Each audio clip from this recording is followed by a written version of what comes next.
Meow. Hi. Hello. Hello. I might just finish this case. I hope I can finish this case. Maybe I can just finish this case and go to bed, which means I would have to end the stream early. But like, I gotta wake up at like ass o'clock in the morning. So I don't know how long the rest of this case is. I haven't the faintest. I don't know. I could guess. I think at this stage, the cases last 3 days, you know, for the drama, to draw it out. But yeah. Let's see. What did we do? We talked to the chef, Jean Armstrong, and we got it to be continued. So let's see where we go from here. Hi, Carl. Someone's playing Portal 1, but she's drinking alcohol every time she goes through a portal. Oh gosh. I hope she doesn't get poisoning. I hope she's like sipping like a beer or something and not taking shots. Hi, Fox. Hi, Fox. You have Yowie news. Oh boy, that's exciting. We love Yowie news. She's taking shots. Oh gosh. I hope she doesn't get poisoning. I hope it's not a very long stream. Well, damn. Like, maybe shots of a lower alcohol content thing, maybe? Drink? Like, not a hard alcohol, hopefully. I'm just thinking about the math.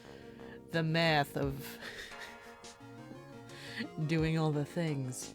Yeah. Alright. We're gonna get Tiger on the stand. Right. Yeah, that's why a recess was called. That's why we're in this in-between moment.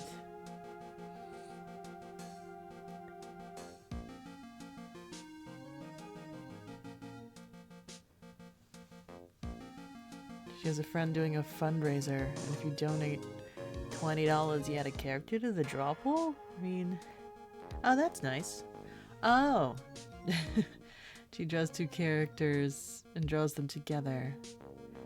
So far, they've been exclusively male crack ships. We love crack ships. Crack ships everywhere. Has anyone requested Shrek yet? That's everybody's favorite crack ship, as far as I'm aware.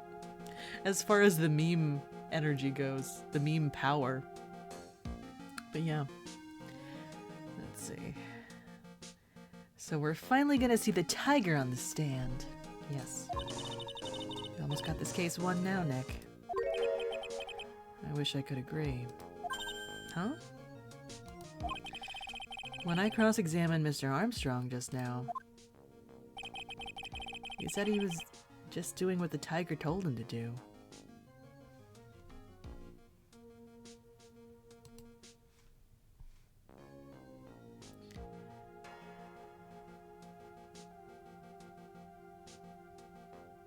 Well, that's so cute.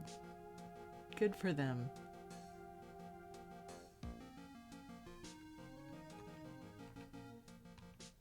I keep forgetting I have a Blue Sky account. Like, like it's me in social media. I'm not good at it. I'm not good at it. I like lurking. I don't like posting. But yeah. Now I'm good. I had some unforeseen expenses this month, so it is what it is. I gotta be good. It's fine. But good for them. I respect it. I appreciate it. They're doing amazing. Let's see. Okay. The case. Yeah, we were talking to... This is the recess after the trial. While we wait for the tiger to show up. And... This is what happened yesterday. He said he was just gonna... He was just doing what the tiger told him to do. But Godot picked up on it, remember?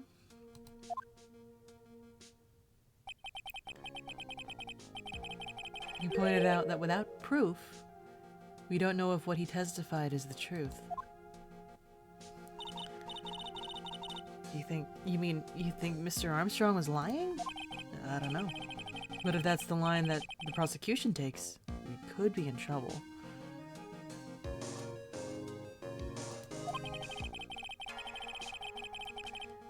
I get the feeling that we don't have the case-making evidence we're gonna need.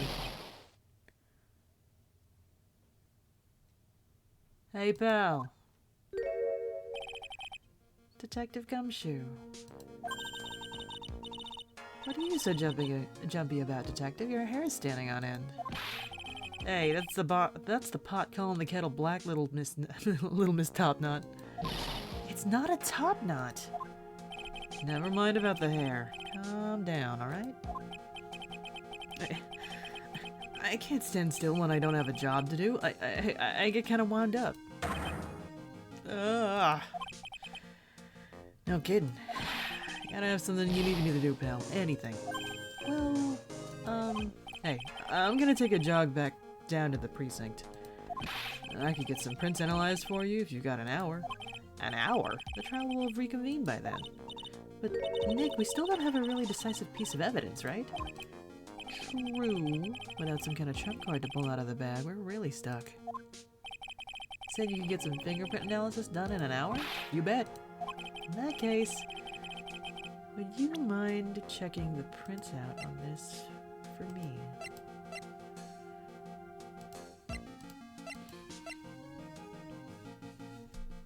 To get her drawing done on time, she put them in bunny suits. Nice!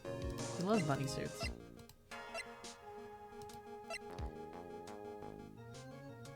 Let's see.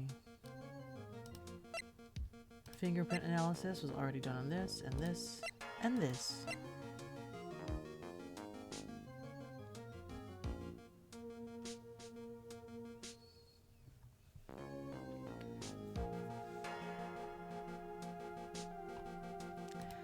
The bag is empty, which means they did lift it from the victim.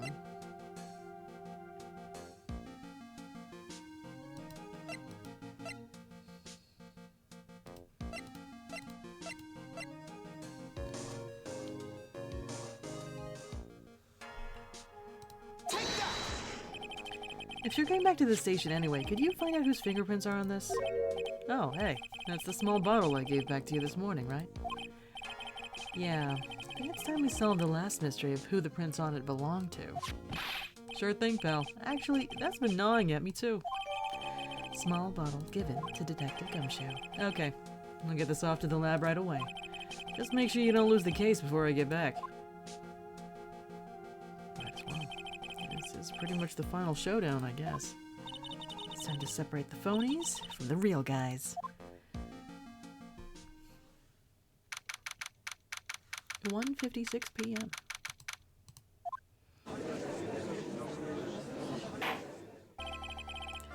Court will now reconvene. Mr. Godot, did you find this Furio Tigre? I even tamed him for you. It was a 3-cup job. No problem. Tamed him? This guy's name may be Furio Tigre, but come on. He's pretty lively. Be careful. He still bites. Very well. Please show Mr. Tigre to the stand.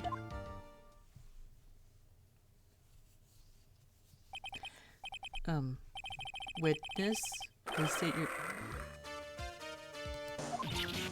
Ah! You're just roaring. Don't hide under the table, Maya. Unless there's room for me down there, too. Would you mind what you say to me? Nothing. I didn't say nothing. Honest. Who could have guessed that fear would have induced a bad Brooklyn accent in the judge. I got business to take care of, you hear me? Who the hell called me into this hole? Was it you, Spiky? Ah, no, of course not.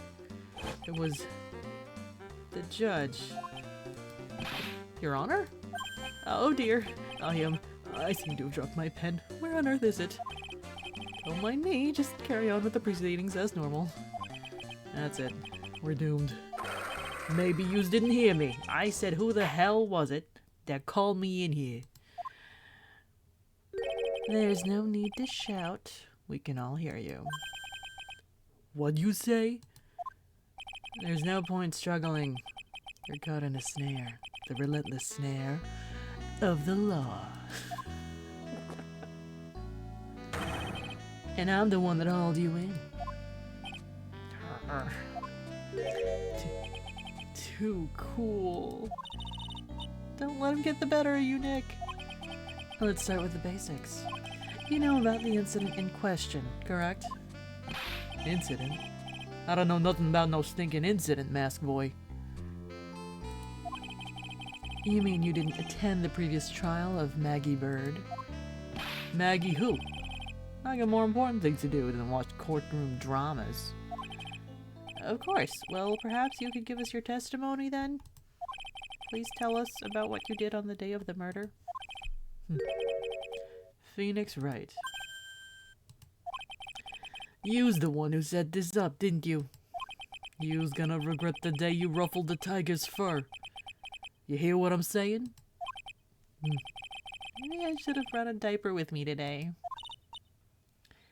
Get a grip, Nick. That tiger's alibi. I don't know nothing about no murder. I was tied up with business in December last year. Spent all of my time in my office. I got whales lined up to borrow cash from tender lender every single day. Yous want to check my alibi? Just ask Violetta. At last I found my pen. Very well then, Mr. Wright. Your cross-examine... What is it? Please, witness, if you could refrain from shouting like that. I know the kind of games that guy in the blue plays.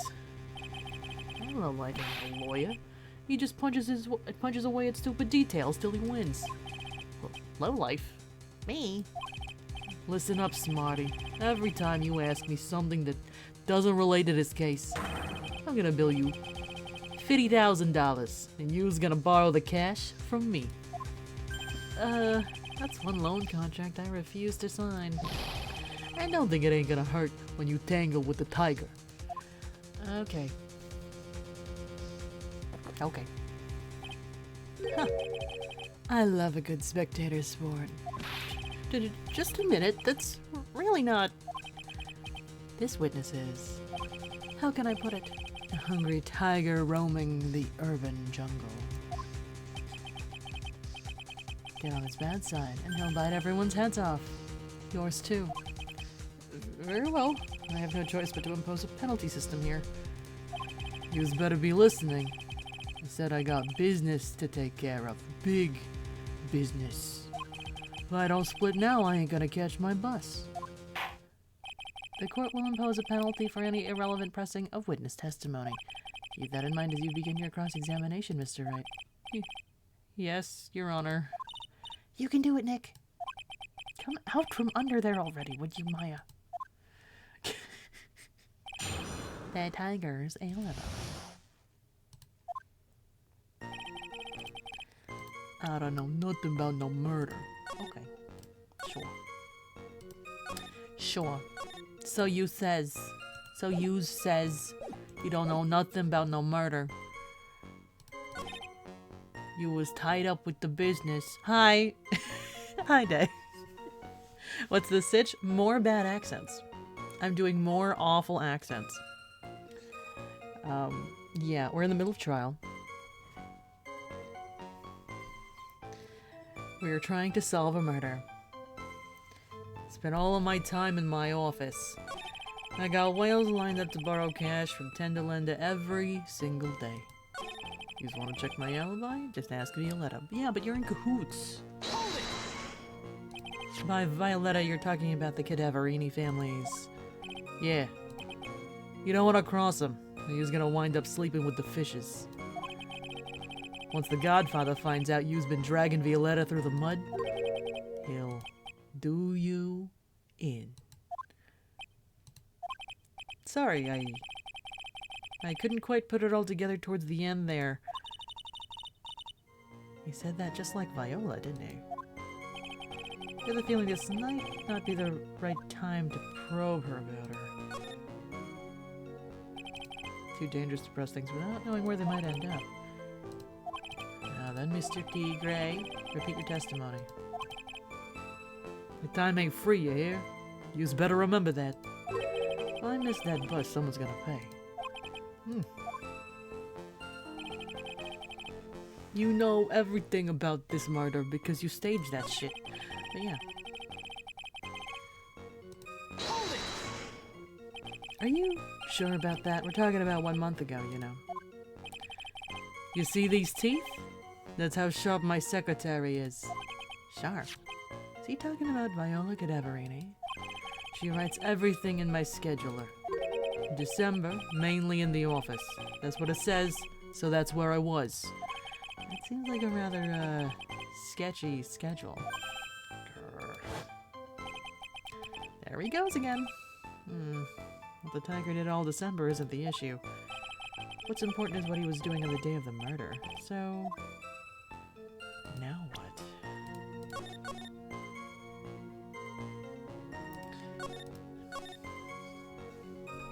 Oh boy. Mr. Tigray, what do yous want? If you wouldn't mind going into a bit more detail. Objection! This is a dead end, Wright. You know it. Remember the rules. Objection! Asking for his alibi the day of the murder is not it. No, it's essential that we establish the witness's alibi accurately. I agree. The victim was killed on December 3rd. Were you in the office that day too? Maybe yous ain't listening. Course I was. I never set foot outside. I had meetings all day with a bunch of cats wanting to do business with me. I ain't never seen that young kid before. I do believe the witness's last statement was important. Mr. Godot, if you could, please? Mr. Tigray, the court asks you to add that last statement to your testimony. Don't let an animal beat you. Be a man, Your Honor, and ask him yourself. The day you was talking about, I was in the office too. I never saw that kid before. I think you're lying. Alright, let's do one of these. That day you was in the office. I don't believe that. You were mad at him. Objection! Mr. Tigray, you claim you didn't know Mr. Glenn Elg. But it appears that Mr. Elg knew you. What? Mr. Elg left this little note on his calendar. Meet with the tiger. And the date. December 3rd. December 3rd? That's the day of the murder. Yes, it is. So, Mr. Tigray, I submit that you did indeed know one Mr. Glenn Elg. Because on the very day of the incident, you met with him.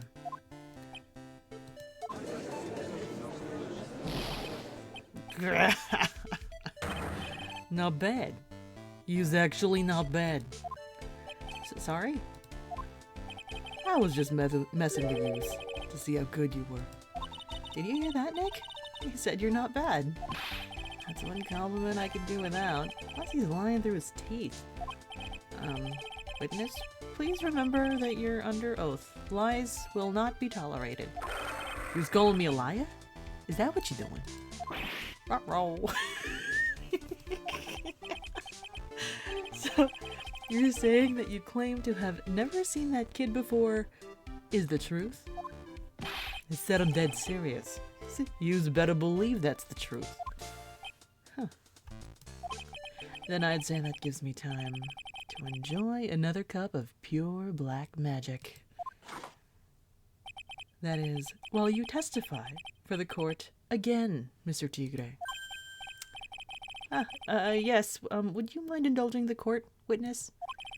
He never actually met the victim? That's gotta be a lie right there. Someone nailed this guy. Womp. I ain't no liar. I never met Glen Elg. It was some lame guy with that name, though. Wanted to borrow cash from me. I set up a meeting with the guy at my office, 10 to lender. I waited around for him, but he never showed. He ain't never showed. I ain't never been to that Très Bien joint. You's here? I see. That all seems perfectly logical. You had arranged to meet the victim, but he didn't show up. I heard it's pretty hard to keep appointments when you're dead. Very well. Cross-examine, Mr. Wright. Yes, Your Honor. Didn't I tell you I got a big deal going down today? I ain't gonna make my bus now.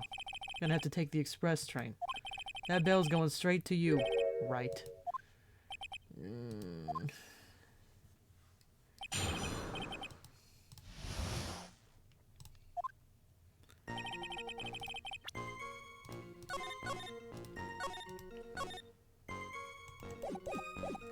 Let's see.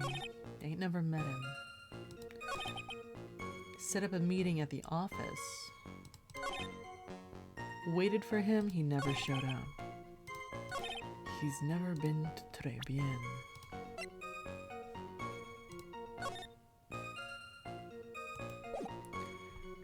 I mean, Maggie said she saw you, and she saw the disc. But I don't think that's enough. I don't think that's correct.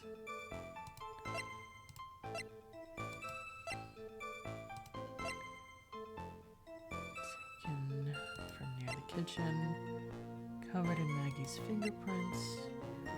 Winning lottery ticket found on Maggie.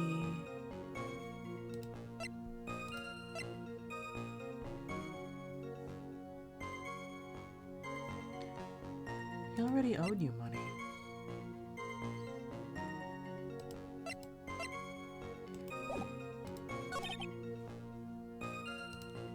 What time is your meeting? So your meeting wasn't supposed to be at Très Bien then? Why would I want to go to a dump like that? When I want to talk with my clients, I go to an office decked out for the job. I got the best punching bag you ever saw in there. Not exactly a professional office you got there, you know.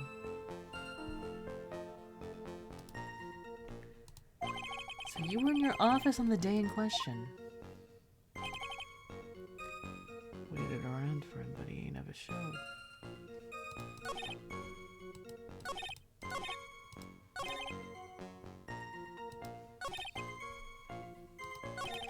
He already borrowed money from you.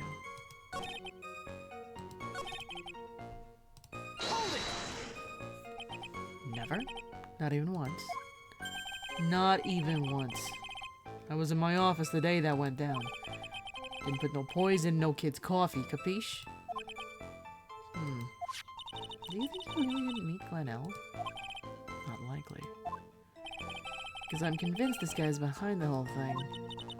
So you mean that whole testimony he just gave was a lie? Of course. Oh, we can't afford to give him time to think of ways to plug the leaks in it. Gotta nail him while I still can.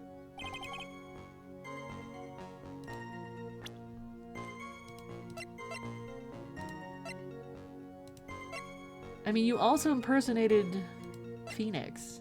This was also something that happened.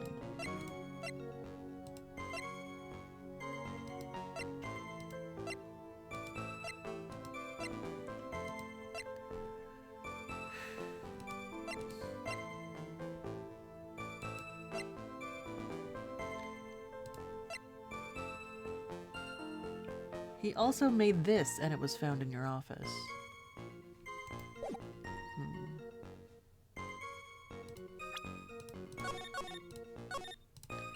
As confirmed by his boss.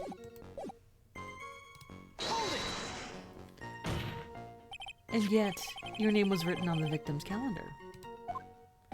Get that horse calendar out of my face. I'm the tiger, not a lame horse, you porcupine.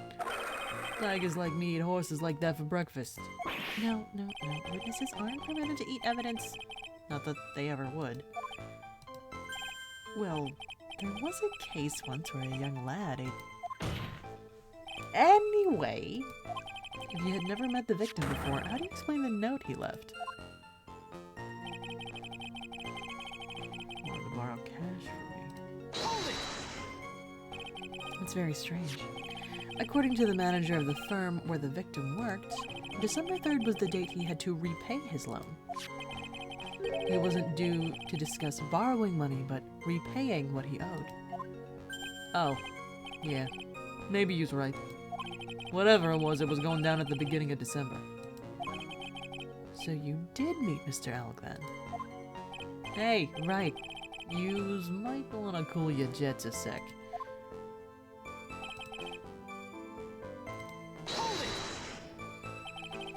So your meeting wasn't supposed to be at Très Bien then?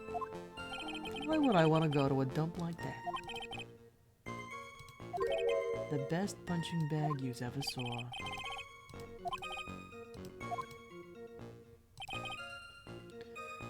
He ain't never showed.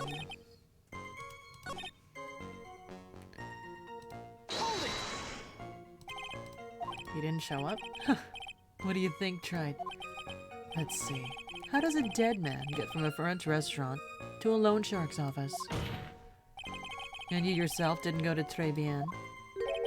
What are you trying to pin on me here? Why don't you just come down to my office?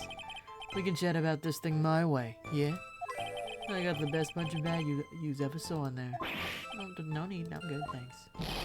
Listen up, I ain't got nothing more to say except this. You say that.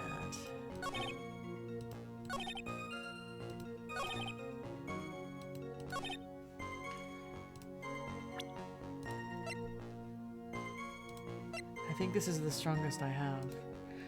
We found this in your office, on your desk. Objection! No? Oh my gosh. It does contradict, but it's not the proper logic that the game wants. You've never met him. Then why do you have the disc that Maggie says she saw on the table in the cafe in your office?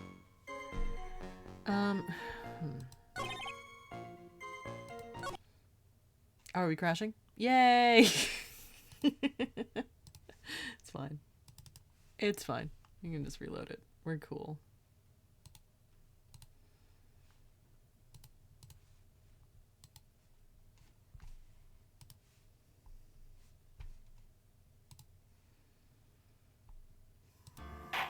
Oops.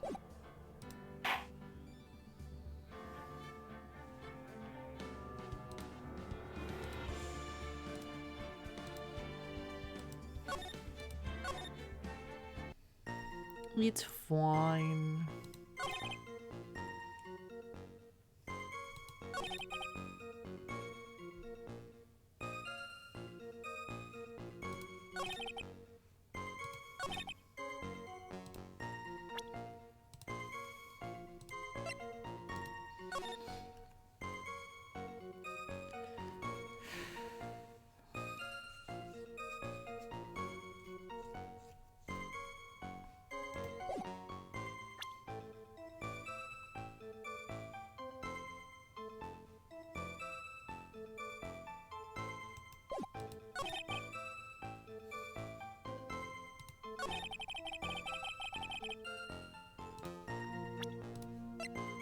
Objection! Boo. Alright. I feel like this is a fine line of thinking, but I'm fucking up. Let's see. No, not this. Not John's dead. Not the poisoning. Not the photo. Not the lottery ticket either.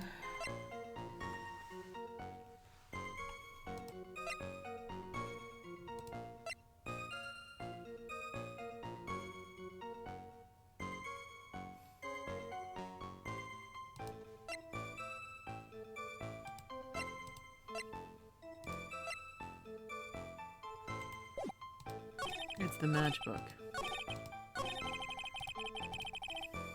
Always simplify. Alright.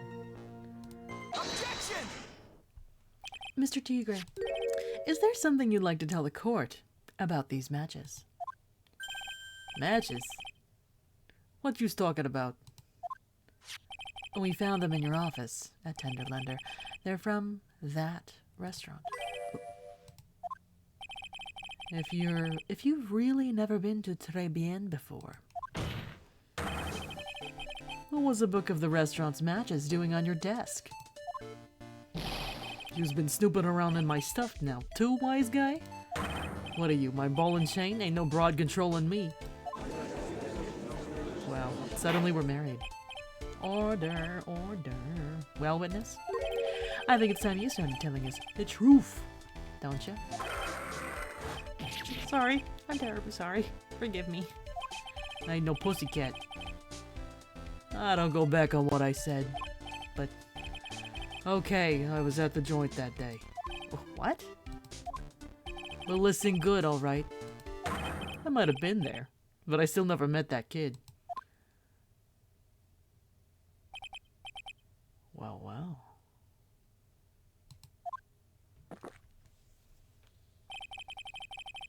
Looks like an order just came in for another testimony. I'm this close to proving it was him. He did meet Glen Elg that day, and he did put poison in his coffee. He must have.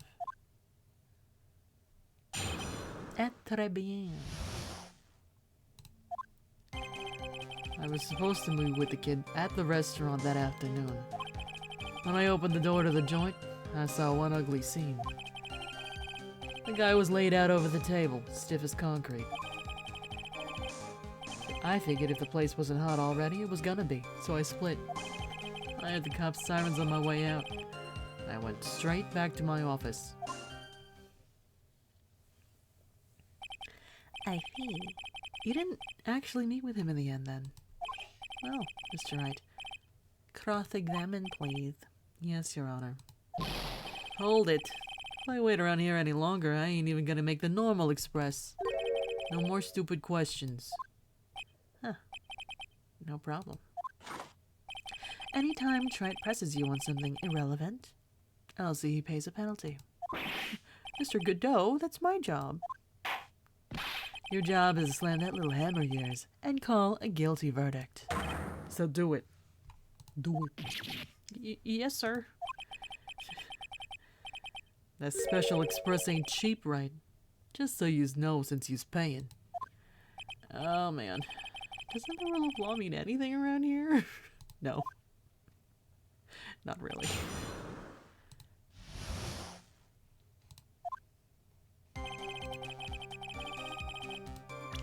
But what time? What time are you going to meet him? Can I press on that? So the meeting wasn't due to take place at Tenderlender at all then? The kid was making a fuss about coming into the office. It's always that way when I want to talk about repayments. Even though I got the best punching bag you ever seen, if there are any issues. Maybe it's because of the punching bag that people are scared to come. So that's why you decided to meet at Très Bien. Objection! Huh. Going over old ground again, Tried. Sorry. You just earned yourself a penalty. No! No, I won't like it. Thank you, sir. May I have another? No. I don't like it. And I have the power.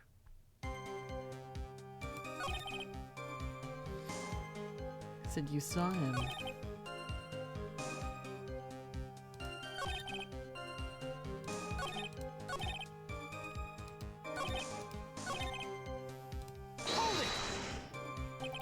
An ugly scene? What do you mean? Objection! The witness has already told us, Tried, which makes that question irrelevant. But...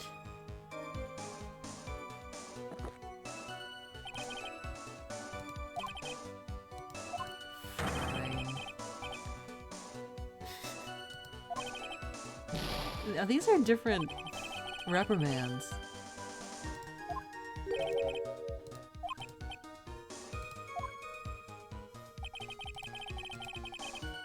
Alright.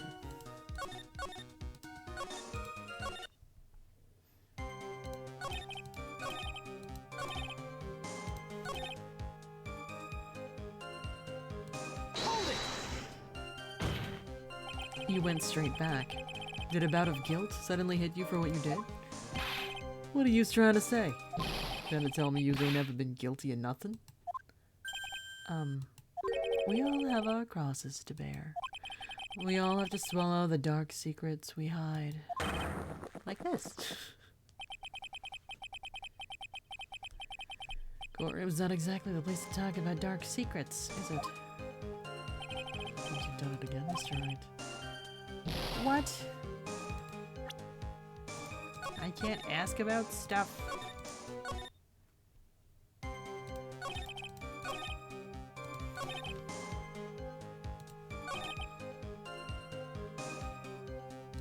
Hold it! You mean you saw Glenn Elg's dead body? I guess I did. But I only saw him from behind. He was wearing some raggy bit of cloth he called a hat. And what time was this? That's what I wanted to ask. I don't know. Huh? You know what winds me up more than anything else in the world? Watches. Round watches. I ain't gonna pollute my paws with some ticking henpecker. Out of interest, Mr. Tigre, what winds you up the second most? Huh? What do you think? Square watches. Is this guy for real? Look, all I needed to know was that something bad was going down in that place.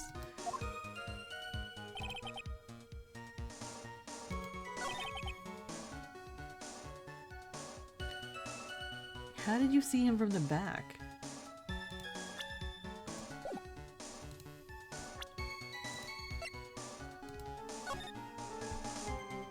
There's a partition here.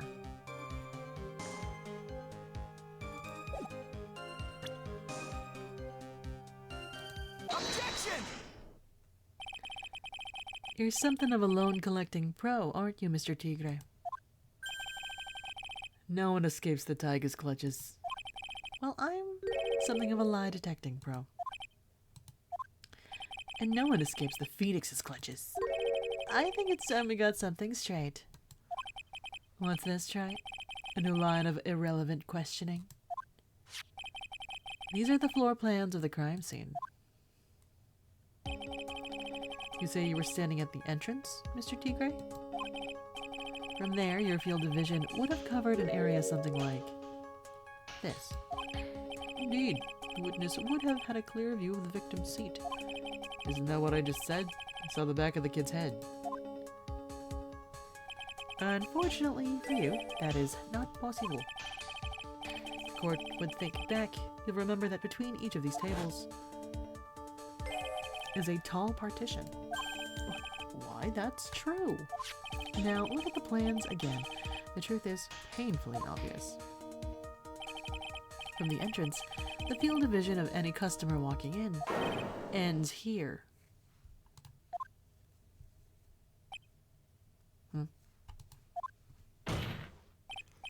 So, from the entrance of Très Bien, you couldn't have seen the victim's seat. Explain yourself. But you did see the victim that day, because you met with him. You had his stuff in your office. Objection! Wrong. Did you forget the old man's testimony yesterday? The victim was alone at this table. Objection! But the defense just proved that point to be moot. The victim, witnessed by Mr. Kudo, was not Glenn Elg, but a fake. What? In order to have Mr. Kudo falsely testify, the real killer posed as the victim. He had just killed and acted out a charade.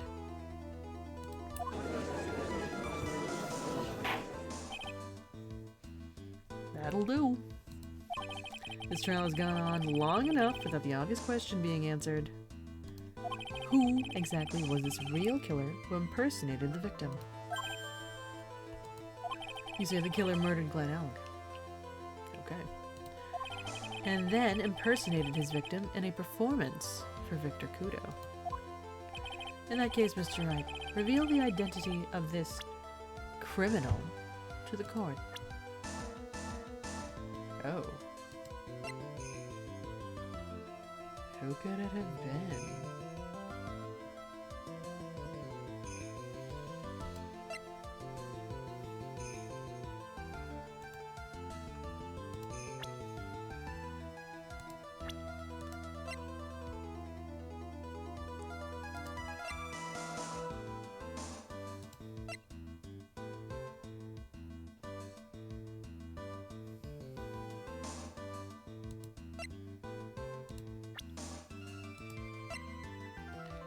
Right, that's another thing I hadn't thought of. Who is the impersonator? Because if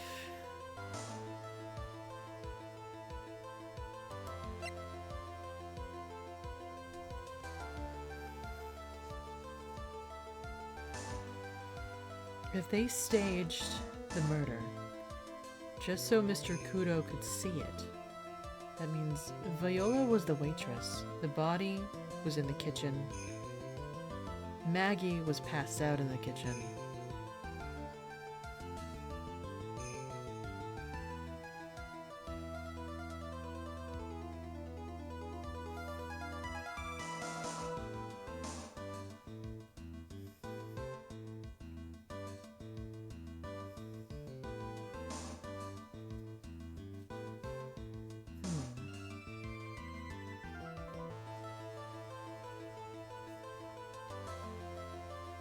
I mean, Jean would be the obvious answer, but I feel like their builds are too different.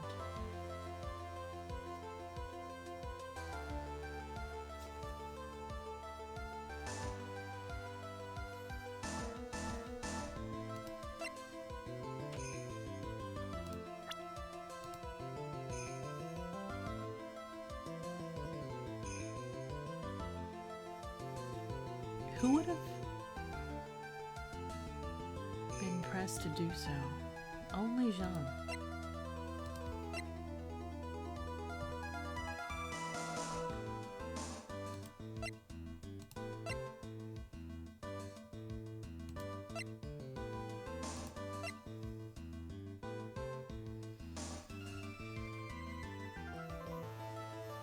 I don't think they have it in them.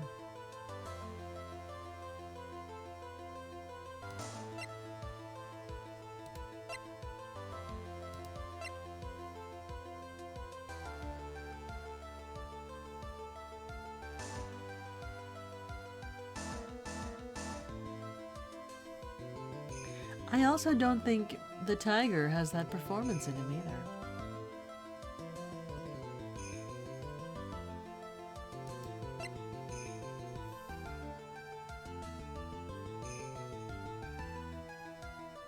That's wild. I feel like he would do it.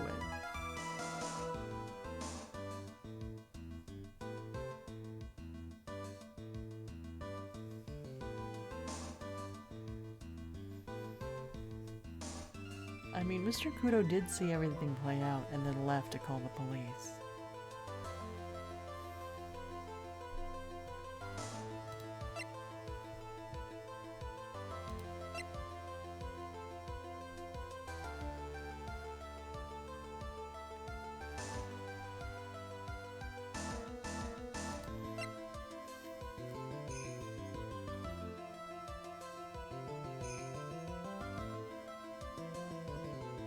He really would have had to disguise himself.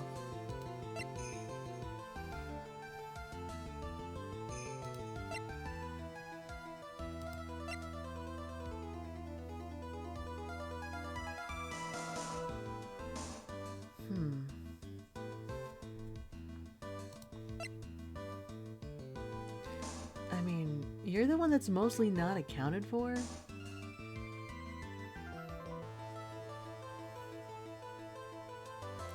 I mean, if he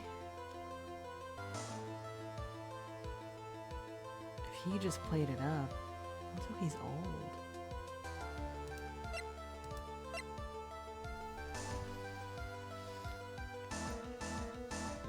Like, who would have done this for Viola? Specifically.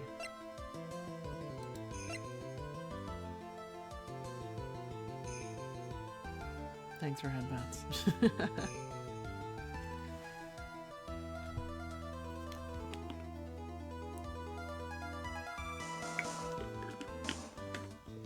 Alright, let's get bonked. Like, with the time frame involved, you're way too loud, spiky orange, right? Like, you're too much.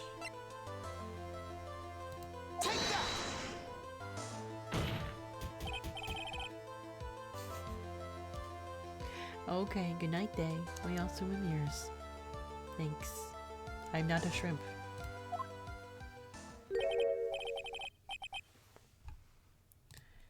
I don't actually know who the imposter is.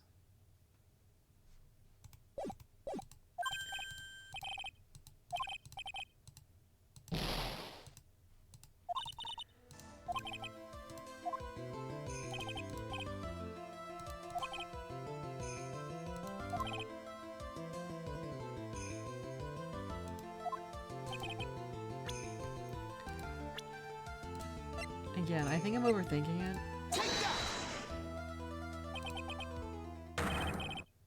The killer is Furio Tigre. No one else could have done it. Did the old man not notice how orange he is?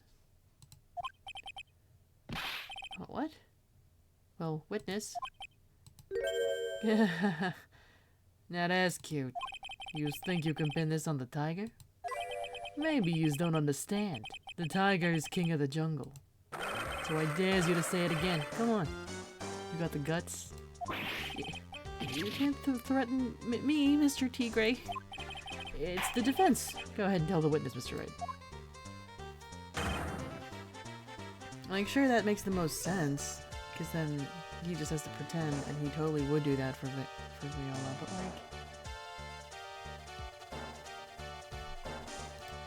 like... Yeah, apparently no one notices he's orange. That's true.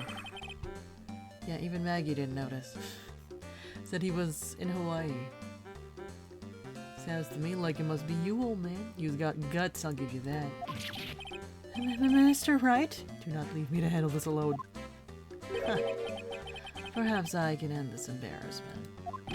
Mr. Godot. Let's just go back over Mr. Kudos' testimony one more time. The old man didn't just see the victim. No.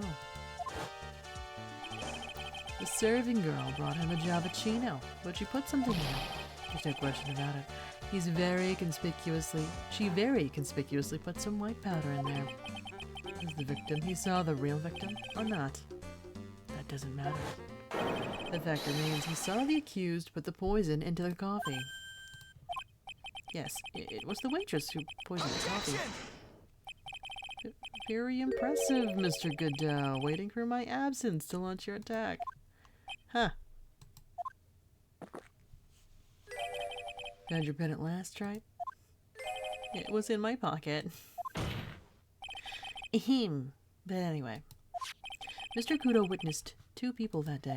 He saw the victim, the supposed Mr. Glen Elg, and the waitress from behind. Yes, your point, Mr. Wright. I think the conclusion is obvious. If this Glen Elg was really the killer in disguise, then surely it's possible the waitress was also part of the show. What? You mean the waitress was an imposter as well? The defendant, Miss Bird, fell unconscious immediately after the incident. And someone used her fainting to hatch an elaborate plan to pin the murder on her. Who on earth was it? Who was this waitress that Mr. Kudo witnessed? Oh. Who is this woman? Her name is Viola Cadaverini. She's an employee of Tenderlander. He was making a big mistake. Do you know who Violetta's grandfather is? You gotta be going home in an armored truck tonight, if you know what I mean. Stop shaking, Nick. Where was I? Yes, the defendant, Miss Bird, has stated the following. Well, when I took the coffee over to the victim's table, it's true there was another customer in the restaurant. She was sort of creepy. She had a kind of cackling laugh. There are just too many contradictions in this case. The second man at the victim's table, who nobody but Miss Bird seems to have seen.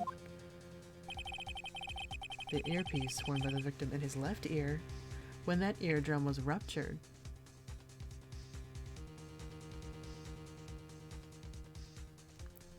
I guess the thing could have covered the scar.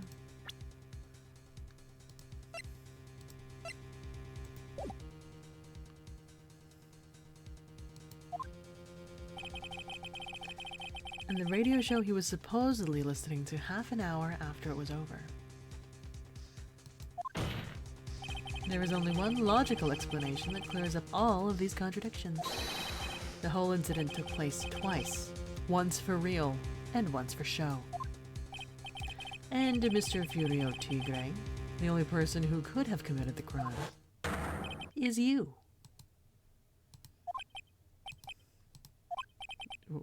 Witness? What you got?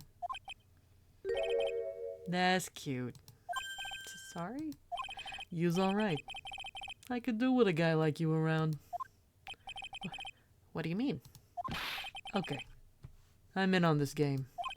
I'm gonna have to charter a jet to get me to my meeting now, but I'm gonna give yous one more thing to think about before I go. Something to think about? You's got it all wrapped up nice, huh, Wright? You's missed out on one real important thing. But that can't be. I was in the joint that day, and I met that kid, too. But I couldn't have poisoned him, you see? What? Do you really expect us to believe you now, Mr. Tigre? Huh. What a troublemaker. Troublemaker? Looks like we're gonna need another one for the road.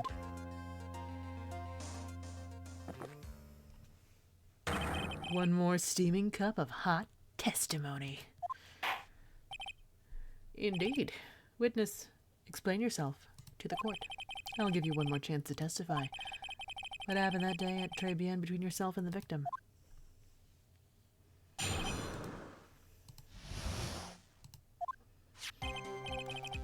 Yeah, I loaned Elg cash, about $100,000. Dollars. That day, we was due to have a little chat. The kid had hit his payback date, see? So anyway, he tells me he's got no way to pay up. I'm about to flatten the guy when he starts screaming. Yes, I won $500,000. He got lucky, you know. Real lucky.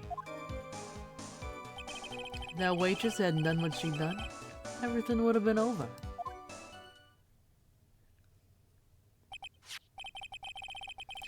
Now, I see that the principal amount you loaned to Mr. Elg was $50,000. Yeah, well, you've got the VIG to take into account. Interest builds up fast, you know. That's faster than fast. $100,000 is twice his principal. And the repayment deadline was December 3rd, the day of the incident in question.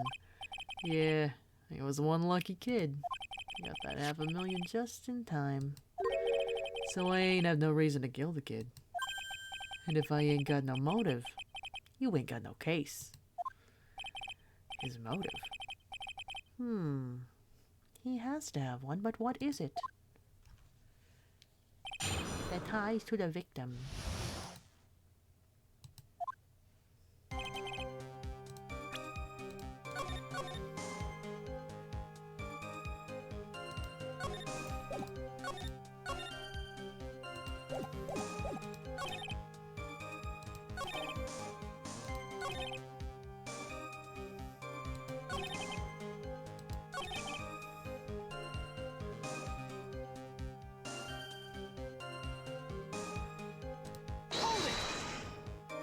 The waitress, you mean? The girl with the glasses in the defendant's chair. Who else could I mean? she hadn't got in the way, things would have been bada bing bada boom, over and done with. Maybe I should push a little on this.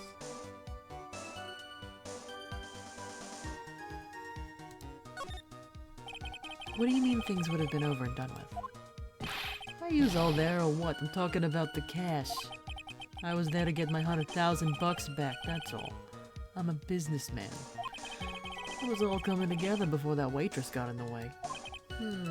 As far as I can tell from the testimony, other than recouping his loan, Mr. Tigre had no motive for killing the victim. Witness, you will amend your testimony to reflect what you just said. The tiger's motive, huh? I was after the 100,000. Didn't have no other reason to kill the guy. You took this thing. Objection! So you just intended to get back the $100,000 Mr. Elg owed you, correct? I loaned the guy the cash, so that's my right. Unfortunately for Mr. Elg, I don't believe the $100,000 is what you were really after. Objection! What are you getting at, Wright? What else would a moneylender be after other than money? Oh, the moneylender was after money. But money in a totally different league. The kind of money that a single disc like this would fetch. What's that?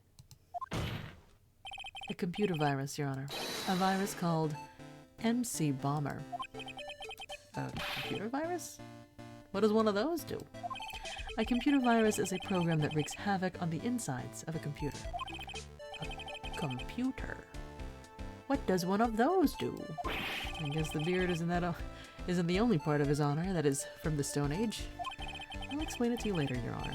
Right now, this is the important point. A virus like MC Bomber would be worth several $1 million on the black market. Several $1 million?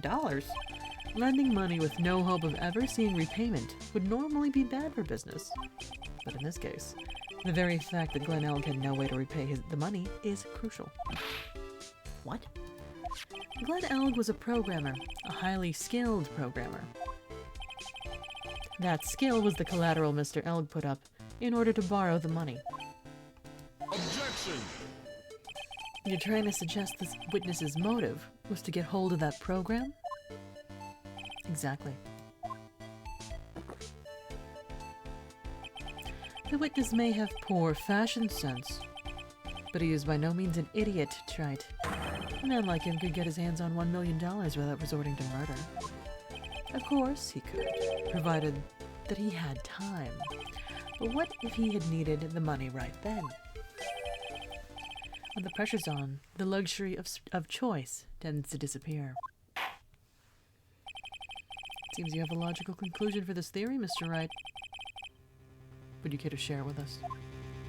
Why did Mr. Tigre need money to the tune of $1 million? Take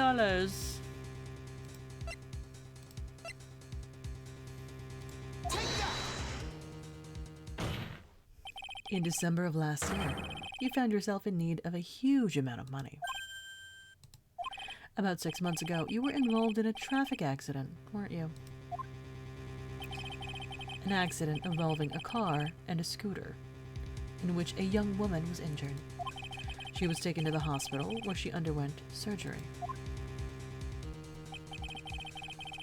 How much of this do you know?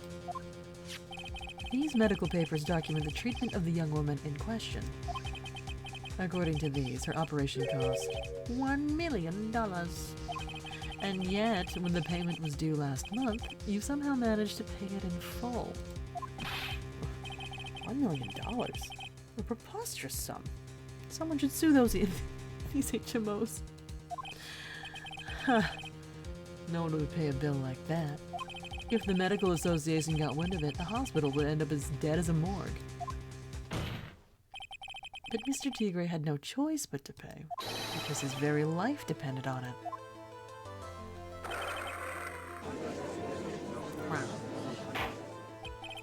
Order, order, order. You say his life depended on it, Mr. Wright? Indeed it did, simply because the injured woman was none other than Viola Cadaverini. Did you say Cadaverini. Bruto Cadaverini, mob boss in charge of all underworld activities in the city, and doting grandfather to his precious Violetta, also known as Viola Cadaverini. War. Your life was in danger unless you paid compensation to the boss, correct? Makes sense. You were desperate to acquire that $1 million Bruto Cadaverini demanded of you. So desperate, in fact, that you decided to sacrifice Glen Elg's life to pay your debt.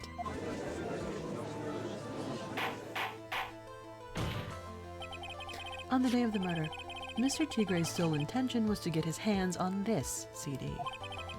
Glen Elg had no way of paying back the $100,000, and Mr. Tigre knew it. But then a miracle happened.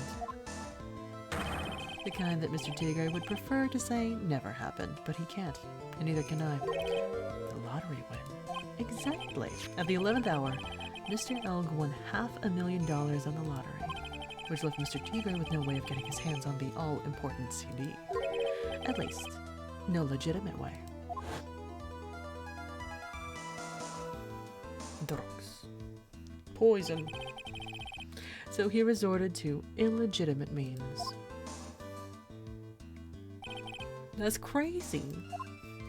He murdered Glen Elg and then made his next move, to frame Maggie Bird for the crime. Mr. Tigre posed as Glen Elg, while Viola Cadaverini played the role of Miss Bird. And then they reenacted the whole thing in order to establish a witness. The witness being the one we all heard testify yesterday, Mr. Objection!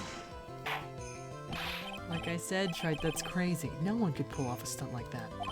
For starters, there's no way the chef could have been kept in the dark about it. Objection!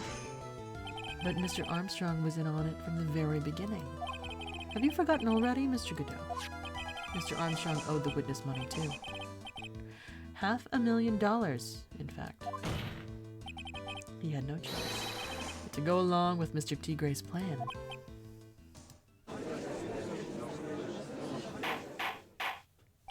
Order, order, silence, or I will clear the courtroom.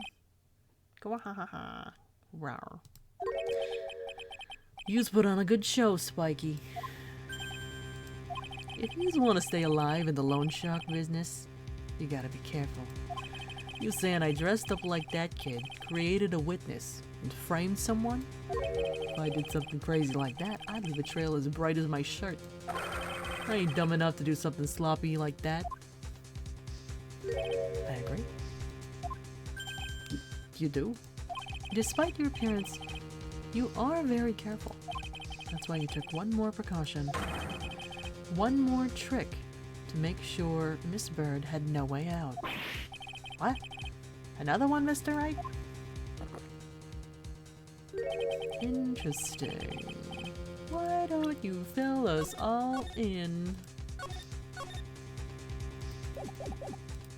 Right.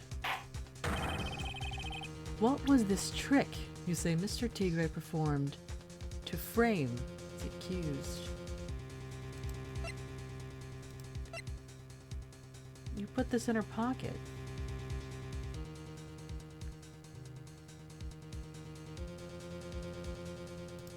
You also pretended to be her lawyer.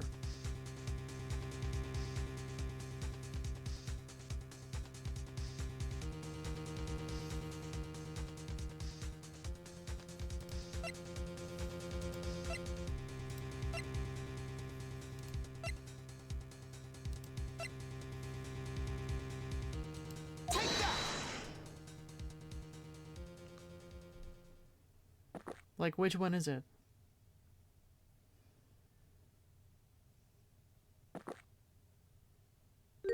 And? Okay, fine.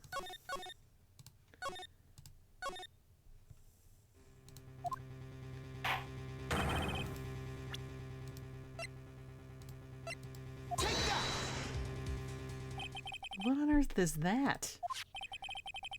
What an insult to think anyone could be fooled by such a childish imitation. Consider yourself insulted, Your Honor.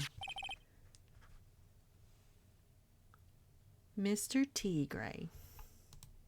You didn't just pose as the victim on the day in question. A month ago, in this very court, you posed as me. What? That's the truth. But the witness looks nothing like you, Mr. Wright.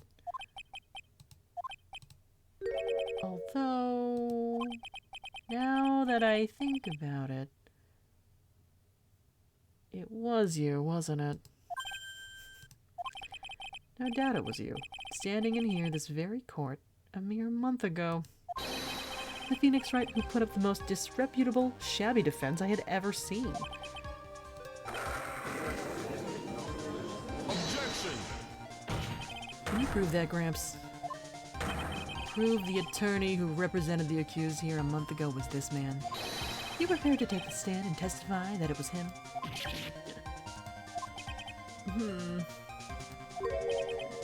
Hey. Forget about it, yeah?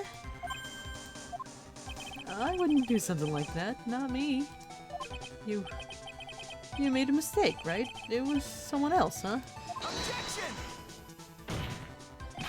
Have you no pride, sir? Objection!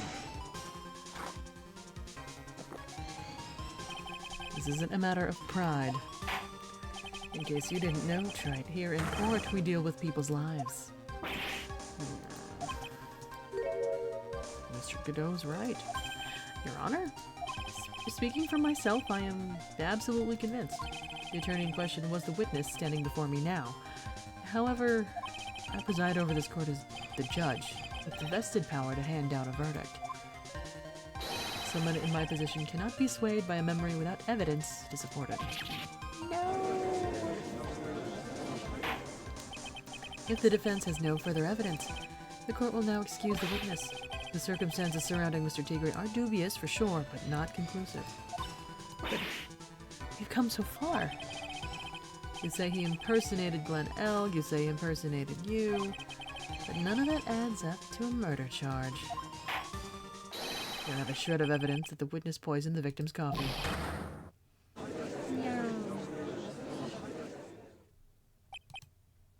Ha. Sucks to be you, right? Don't mess with the tiger. Oh, you're gonna get mauled. You's got that? All we managed to do here was chase him around a bit. We were so close to getting him to admit his own guilt. Huh. Looks like I won't be needing a refill. If I just had one more piece of evidence, and maybe I could get Maggie off the hook. This witness cross-examination is over. You're free to go, Mr. Tigre. There it is. Drama. Your Honor, sir. Wait! Gumshoe. Detective? Detective Gumshoe. Sorry it took so long, Val. I staked everything on this. My badge, the works. So here it is. My heart's counting on this too. What is it, Detective? Isn't it obvious, pal? It's the final decisive piece of evidence. What?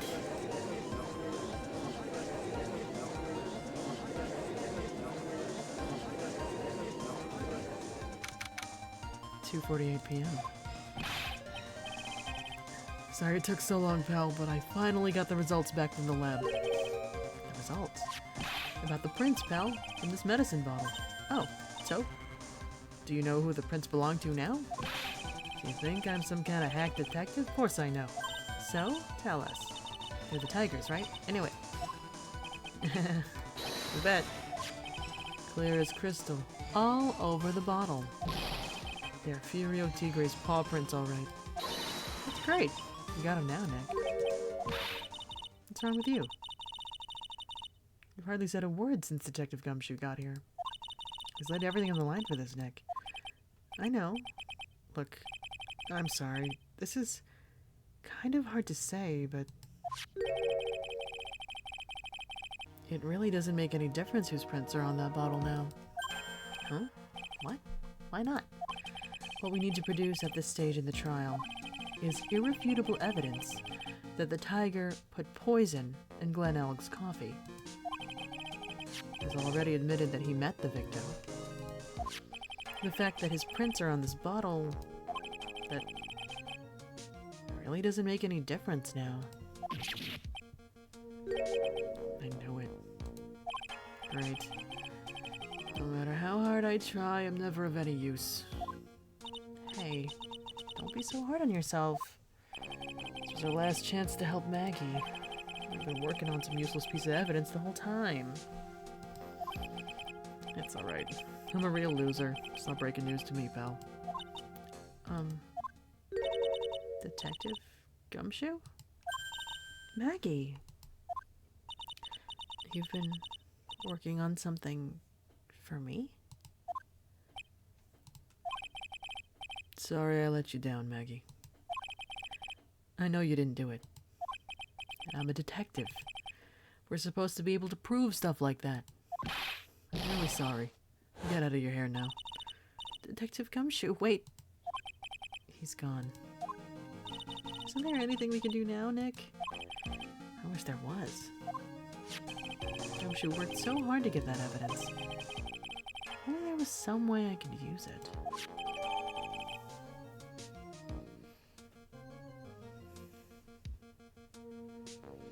I mean, it was missing from the crime scene. Why stage the whole thing?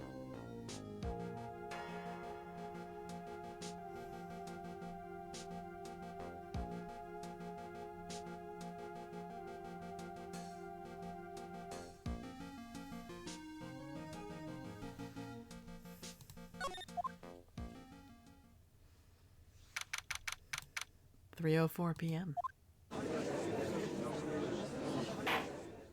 Mr. Wright. Yes, Your Honor. I granted you a recess so you could prepare this decisive evidence you've discovered. Yes. Don't keep us all in suspense, Trey. Show us. Naturally, we could assume it's evidence that will actually stand up in court, can't we? Think, Phoenix. Don't let Gumshoe's hard work go to waste. How much more of my time are you's gonna waste? I ain't been in no court before. Gumshoe's lawyers should know how to blow things out of proportion. No doubt, given the nature of the evidence, it will speak for itself. Nevertheless, you will talk us through it, Mr. Wright. I know I can't prove anything new with this evidence.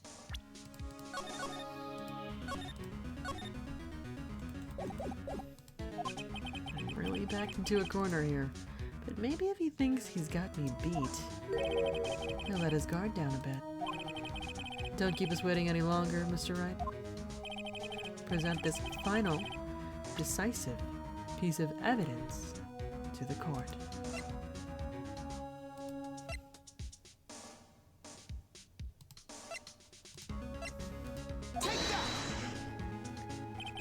This is the defense's final piece of evidence. Isn't that the victims? Your Honor. Wait, all it says was... Yeah. Naturally, the court is already aware of the contents of this bottle. However, interesting new information has come to light. We have clearly identified some fingerprints on it. Fingerprints belonging to you, Mr. Tigre. What? What? But, Mr. Wright, what conclusion are you hoping to draw from this new information? One here knows what this bottle contains, except one man. One person in this courtroom should theoretically be in the dark. My prints are on that pansy-looking bottle? Is that what you're saying? Well, what the hell's in it anyway? A phony trial, a phony lawyer, and phony clues. Everything about this case has been phony. Seems like the perfect excuse for some phony evidence. Mr. Tigre, this is the decisive piece of evidence that will prove your guilt. Why? Because it contains... No, this is a lie. The truth, something completely irrelevant. That's a big lie. This bottle contains potassium cyanide. Potassium cyanide? The poison used to murder Mr. Elg, Your Honor. The victim's killer used this very bottle. And on this bottle, Mr. Tigre, we found your fingerprints. Well, how do you explain that?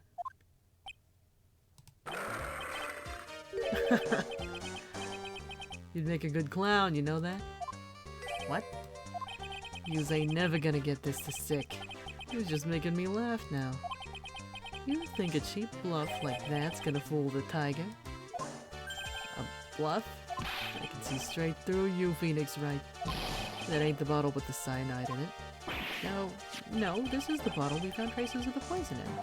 Don't mess with the tiger, you're gonna get ripped to shreds. The cyanide bottle was brown and it was made of glass. That cheap piece of trash. Don't look nothing like it.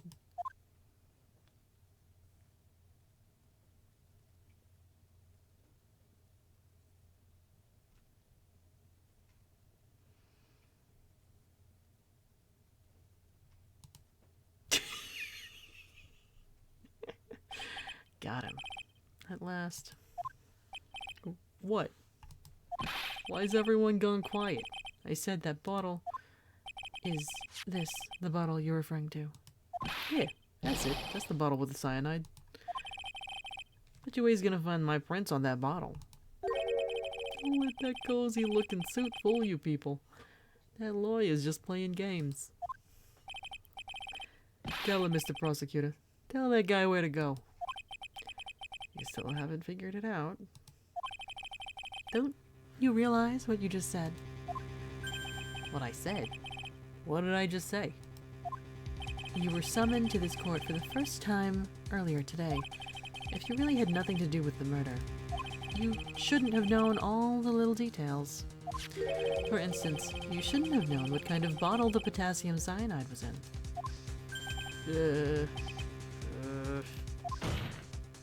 But just now you slipped up in front of every single person in this courtroom. You described the exact bottle used by the killer to hold the poison. You just don't know who you's messing with. I'm the tiger. I control millions of dollars on the black market. You just think I'm gonna let some jumped up suit get the better of me? Sure, the last piece of evidence was phony. But that's just what you deserve. The phony trial with a phony lawyer. It was all played out by you, the biggest phony of all. Grr.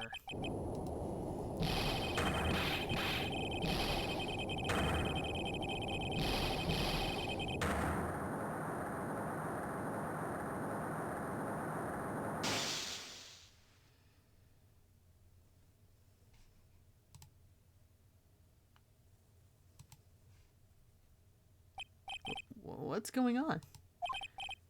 Looks like a blackout. Well done, Wright. I saved my 17th cup of coffee just for you. Savor it while you watch the police restrain your prey.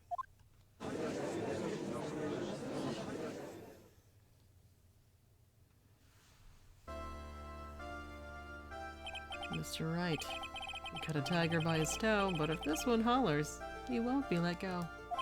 Now then, how are things going with Mr. Tigre, Mr. Godot? He's being arrested on suspicion of the murder of Glenn Elg, Your Honor. Fortunately for us, we managed to rectify a very grave error. Miss Bird was found guilty in the absence of a genuine defense attorney. Yes, she was. And in the absence of genuine evidence. But the tiger made one mistake. Indeed. He very nearly got away with everything if it wasn't for that one slip of the tongue. Furio Tigre is a truly frightening criminal. The truly frightening one is that defense attorney over there. Go. Well, I am now in a position to deliver my verdict. The court finds the defendant Maggie Bird. Womp womp.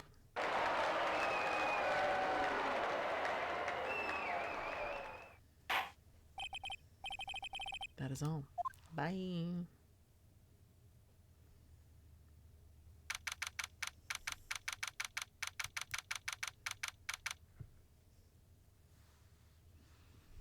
(4:10 p.m.) Mr. Wright, I'm at a loss for words. Thank you, sir. Congratulations, Maggie. I was so mad when Mr. Wright landed me in all that trouble a month ago.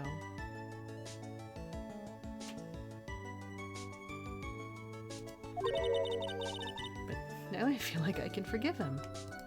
Hey, that wasn't me, Maggie. That was the tiger. Look, Nick, in the doorway. Detective Gumshoe. Oh, I guess I'll be heading out. Bye, pal. See you later. Oh, wait.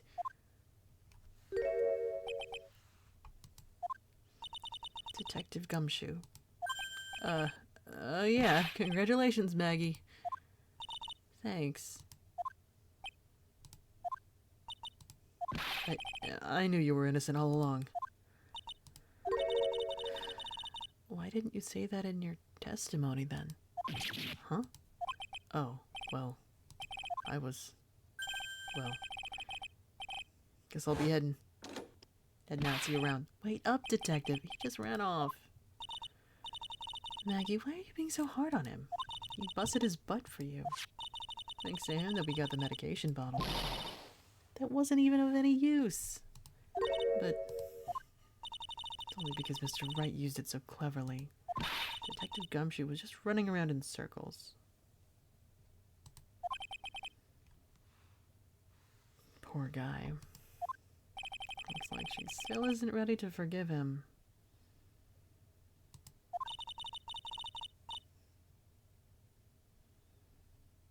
Can't you put in a good word for him, Nick? Yeah, Maya's right. Should help Gumshoe out. It's clear he needs it. Maggie?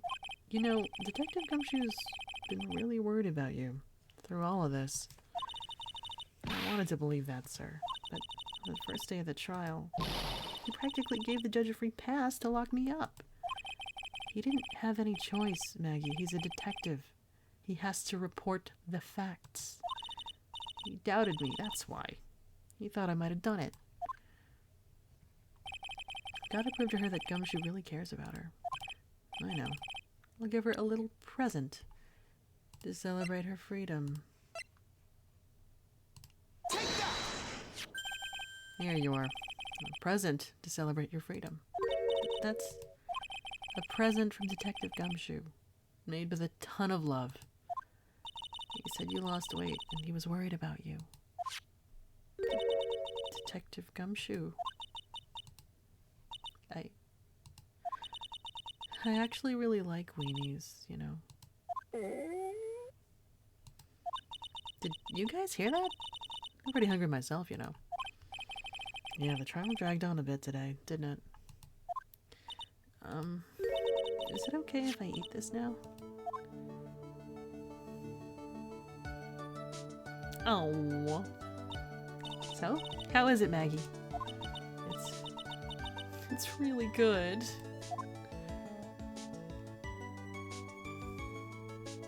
Oh. So the case of phony versus genuine comes to an end. The false allegations surrounding Maggie have all been cleared up. And who knows, maybe a whole new chapter of her life is about to start.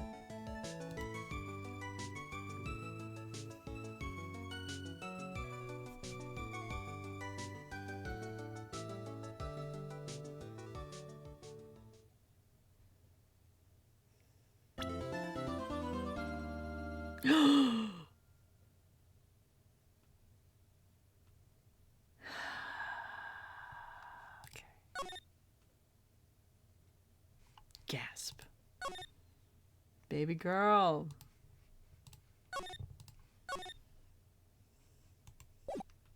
Alright, I can go maybe for like another hour and a half, maybe? That girl, let her go.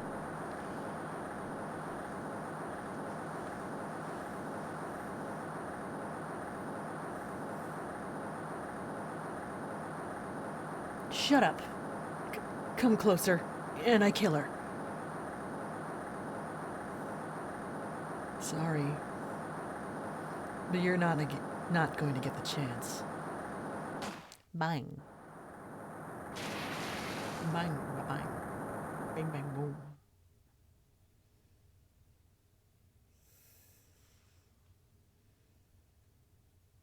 Mood. I'm reading through the file of an old court case. It was the first case of my longtime mentor, Mia Fey. Fugitive data. Name Terry Falls. Kidnapping, murder. Sentence death penalty. Fugitive movements. After escaping, Falls met with and then murdered Sergeant Valerie Hawthorne, recaptured on Eagle Mountain about 8 hours after his escape. Her very first client was a death row inmate who had recently broken out of prison. It was a whole year before Mia and I ever met. Are you in the hospital? Phoenix, are you in the hospital? 6 years earlier, Mia Fey. First trial. February 16, 9:24 a.m. I'm so nervous. I feel like I'm going to die. I never should have accepted this case.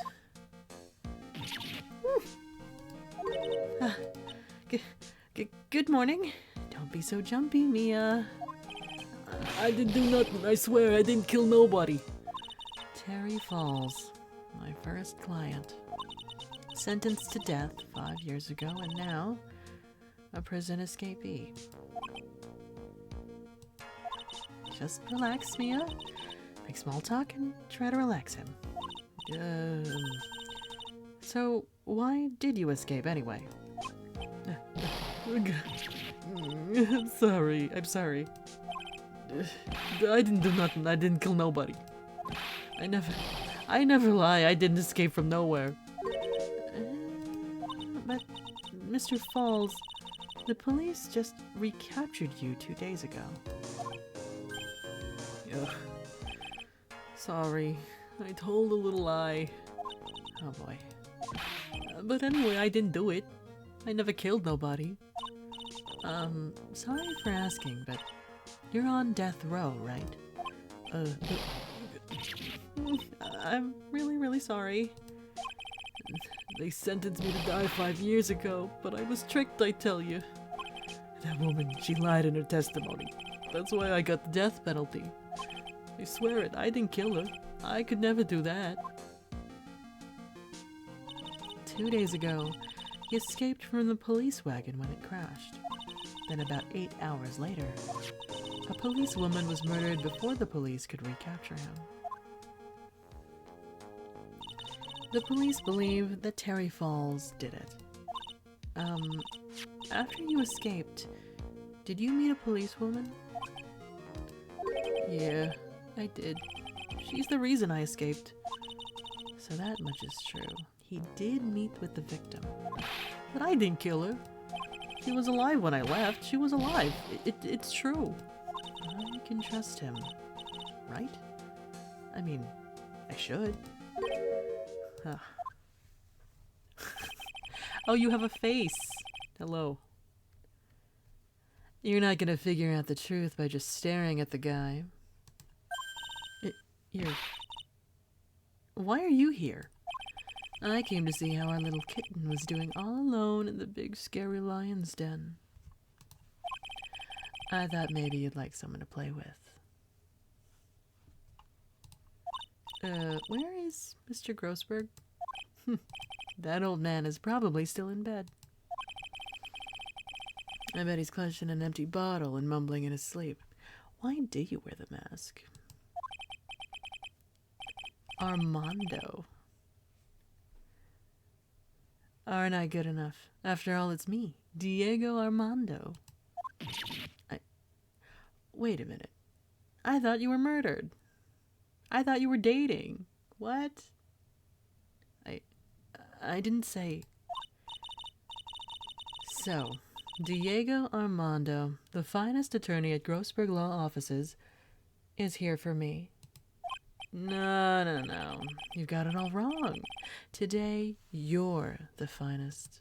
After all, took an amazing amount of guts to take this case. Imagine. An escaped death row convict for a first client. Yeah, thanks. I sure wish I could get out of it, though. Relax. I just heard some good news. The prosecutor for today is fresh out of his diapers as well. Really? However, unlike a certain somebody who I won't mention, he's earned the reputation as a genius since beginning his law career. Genius? Well, it's about time to head in, kitten. Sharpen those claws of yours. It's go time. A solitary confinement cell for the condemned must be the world's loneliest place. And that's what my client ran away from. Every other lawyer gave up on him. Not me. When I saw those overflowing eyes and heard that simple, childlike voice, I just had the feeling that he was telling the truth.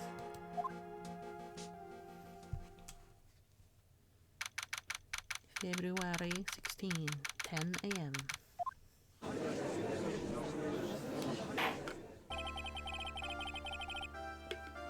Court is now in session for the trial of Terry Falls. The defense is ready, Your Honor. Look at baby girl. His frilly outfit. The prosecution has been ready for a while, Your Honor. I understand the lawyers for both sides are newcomers. Yes, Your Honor. I'm Mia Fey. Miles Edgeworth, Your Honor. So you're the new prosecutor everyone's talking about, eh? So you joined the prosecutor's office at quite an early age. At 20, Your Honor. I guess our little kitten hasn't earned herself much of a reputation yet, huh? Come on, Mia. You can't lose. Not to someone younger than you. Young people running a trial. Not too sure how I feel about that. Now then, the defendant in this case is currently a felon on death row. 2 days ago, he escaped from a police wagon. Is that correct? Precisely. But the defendant is not on trial for escaping prison. On the day that the defendant escaped, a policewoman was murdered. So we're here to determine if Mr. Falls was responsible for her death. You got it, kitten. Well then, Mr. Edgeworth, let's hear your opening statement. Yes, Your Honor, it was 5 years ago. The defendant, Terry Falls, was sentenced to death in this very court. His crimes were kidnapping, extortion, and murder. The girl he threw off the bridge was only 14 years old. Surely horrible crime. I remember it well. There was no decisive evidence, so the trial was long and protracted. Correct. But in the end, what finally decided the case was a certain witness's testimony. A witness's testimony.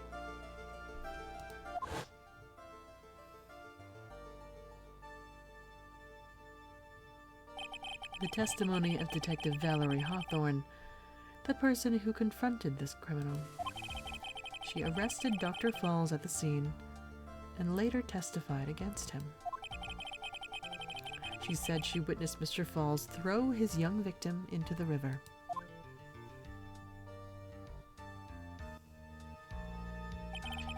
For those who are not aware, Eagle River is well known for its powerful current. Most bodies that fall in are never recovered. So Miss Hawthorne's testimony was the one that put him away. That policewoman you mentioned, that wouldn't be Exactly. The victim. The same woman that was killed 2 days ago. Police Sergeant Valerie Hawthorne. I see. Stabbed with a knife in the back. Died from blood loss between 4 and 5 p.m. Baby Edgeworth. Today is his court debut. Hotshot lawyer. My senior and rival. A bit smug.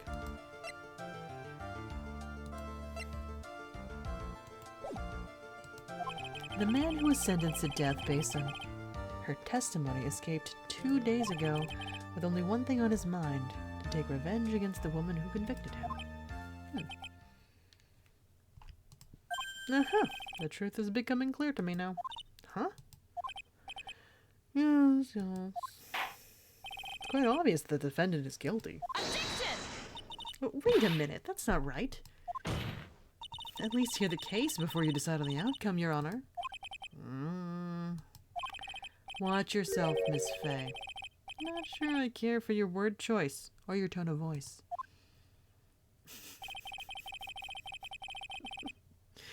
Young people these days simply don't know how to respect their elders.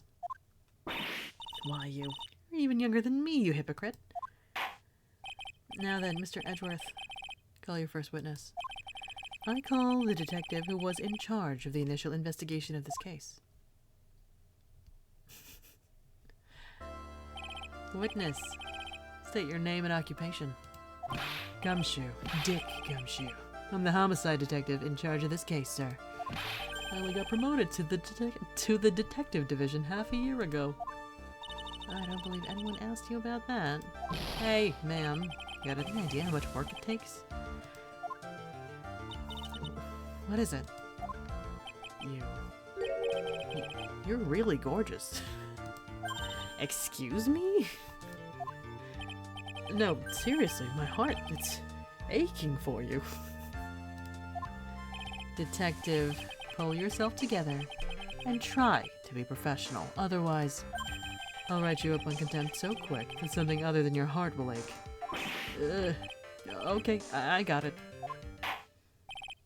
Now, detective, tell us about the incident. Yes, sir. Right away. The victim was Sergeant Valerie Hawthorne, a veteran on the police force. She was stabbed in the back with a knife and died from excessive blood loss. That much is already stated in the autopsy report. The court would like to hear more details about the incident itself. Yes, sir. I got you. Okay, let's take a look at this aerial map of the area here. This is a sketch of Dusky Bridge, the old suspension bridge. And the river that runs under there is Eagle River. The victim and the defendant met there, on top of the bridge. After stabbing her in the back, the killer carried the victim back to his car. He was recaptured at a police checkpoint as he was trying to make his getaway, sir. I see.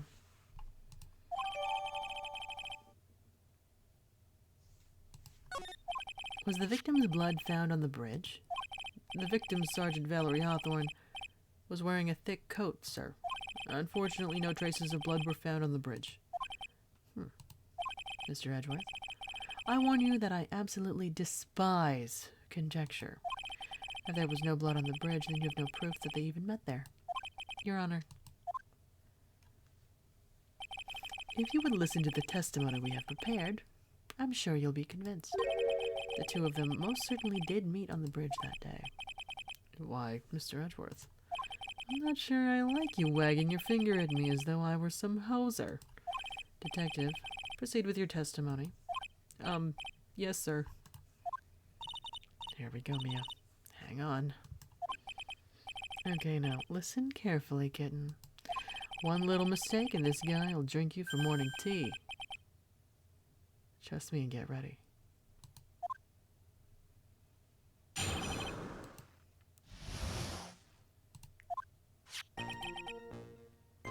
On the day of the incident, an unknown person phoned the sergeant and asked to meet. Sergeant Hawthorne went to Dusky Bridge at the designated time and met with Mr. Falls. That's where she was brutally murdered, sir. The criminal stuffed her body into his car trunk and tried to make a getaway. Mr. Falls was arrested at a police checkpoint we set up at the base of the mountain.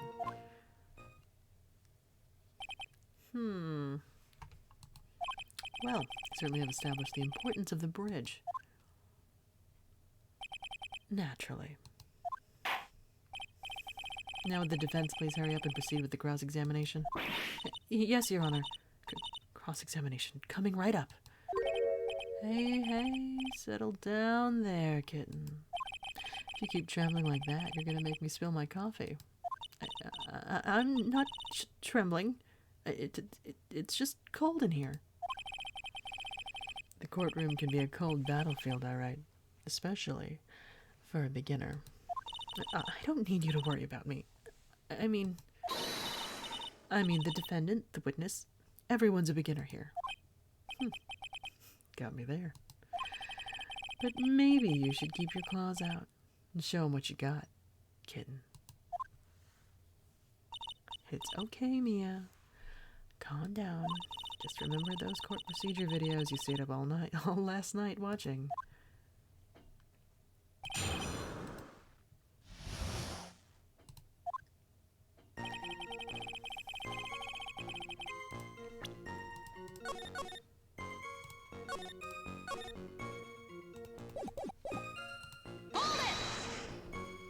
This unknown person, you have no idea who it might be, right? Sorry, but I'm afraid I do. What? The one who called Sergeant Hawthorne was the defendant, Terry Falls. What? The defendant called her? Sergeant Hawthorne was a very thorough person, sir. She left a note about her phone call with Mr. Falls. A note? That's important. Yeah, a top secret memo that she left in her desk.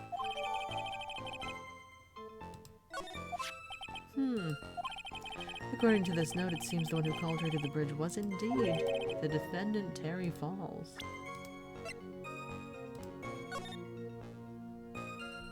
Falls, 4:30 p.m. at that bridge. Wear a white scarf for identification. Talk to Dahlia. Tell her this time the whole truth must come out.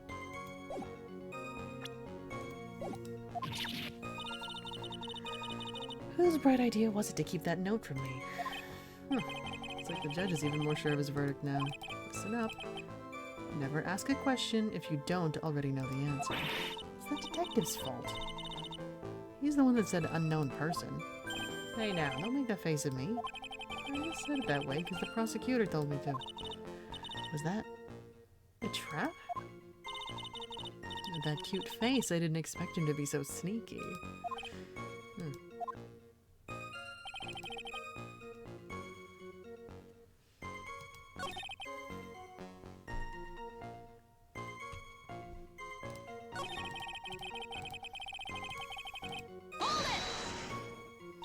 A bridge up in the mountains. But why meet there? Because it is a very important place to the defendant, that's why. What do you mean by that? If you remember, 5 years ago, the defendant kidnapped a young girl. He was chased onto a bridge, and it was there that he killed his hostage. And the place where all of this occurred is, of course, Dusky Bridge. The very place where Sergeant Hawthorne arrested and handcuffed Mr. Falls. Turning to the scene of the crime. How nostalgic.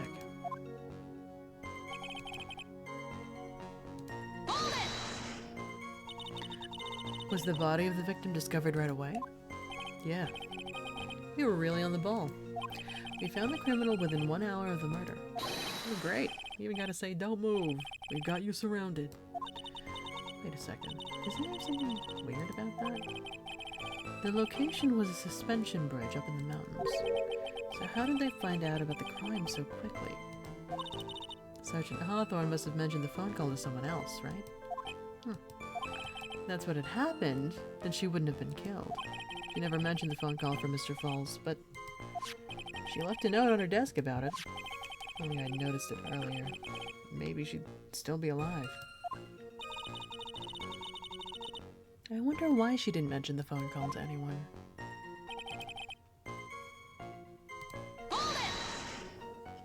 Mr. Falls had a car then? Well, that bridge is way up in the mountains, ma'am. The defendant and the victim both went up there by car. I mean, how else, right? What? You mean the defendant drove his own car?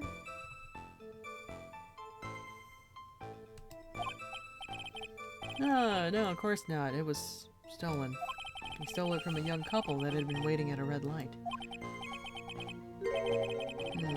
Car thieves. Not sure how I feel about car thieves. Is this guy sure about how he feels about anything?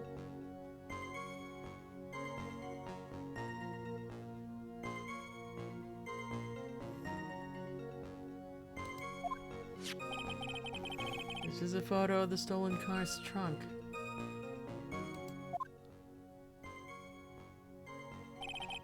Naturally, that's the body of Valerie Hawthorne in there. Whoa, that doesn't look too comfortable. The victim. She was stabbed in the back, correct?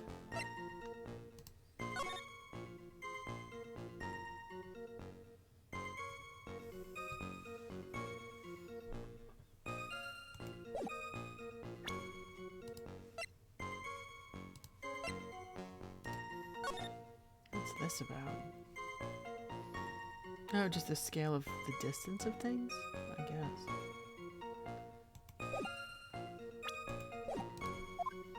Yeah. For some reason, men always seem to get stabbed in the back. We're talking about a woman here. Can't tell from this photo, but... the knife was stuck in her back nice and firm. The condition of the body when it was discovered is very important information.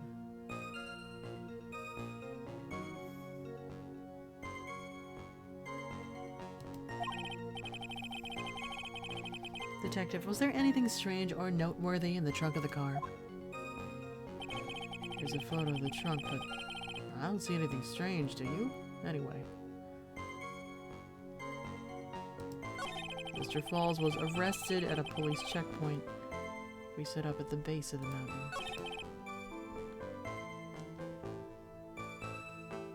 I mean, was this you guys?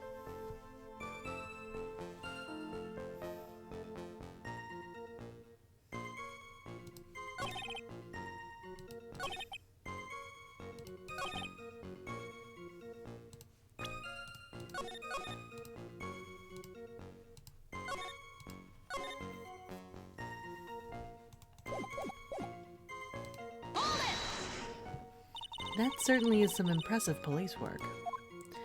Well, no. Actually, it was way too close for comfort. We set up that checkpoint just after 5 p.m. We figured that Mr. Falls might just try to run.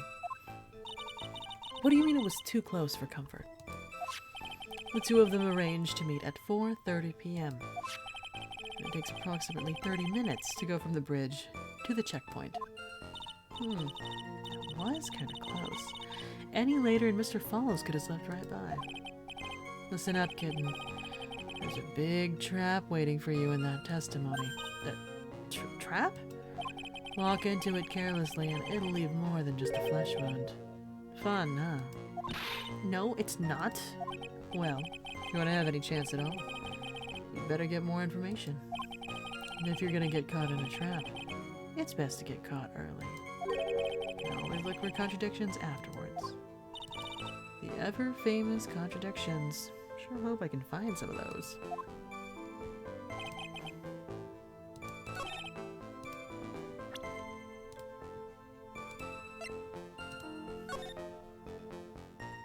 Falls.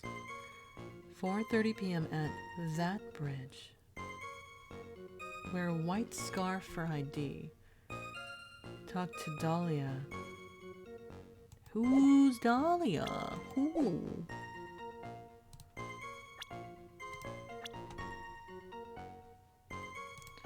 Also, are you not wearing a white scarf in this? You're not. You are not. What did the defendant have to say about this photo? What he always says, ma'am. I didn't do it. I didn't do nothing. That's all he says. Nothing? I wouldn't say he did nothing. At the very least, we know he stole a car. It's just what he always says, Your Honor. And then he always says, sorry. I told a little lie. Or something like that. Well, in any case, it seems he was caught and arrested. Precisely.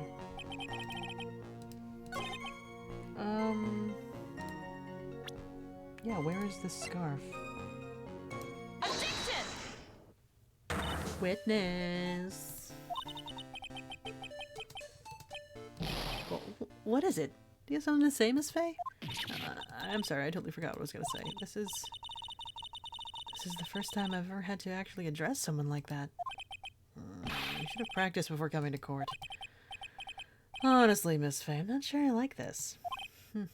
Say there, little kitten. Want a piece of my coffee candy? Candy? Well, you're still too young to be drinking real coffee. Come on, Mia, shake it off. You're a lawyer. Detective? Yes, ma'am? This photo. You said that there was nothing peculiar about it. Is that correct? Yeah, that's what I said. Well, then, I suggest you take another look at the note written by the victim. The note? It very clearly says, wear white scarf for identification. The caller must have forgotten that what the victim looked like, thus, this special request. I have one very simple question for you, Detective. Where is the white scarf? I can't seem to find it in this photo. Well, to be honest, we didn't find it in the trunk, ma'am. And you stopped there. You should have looked for it.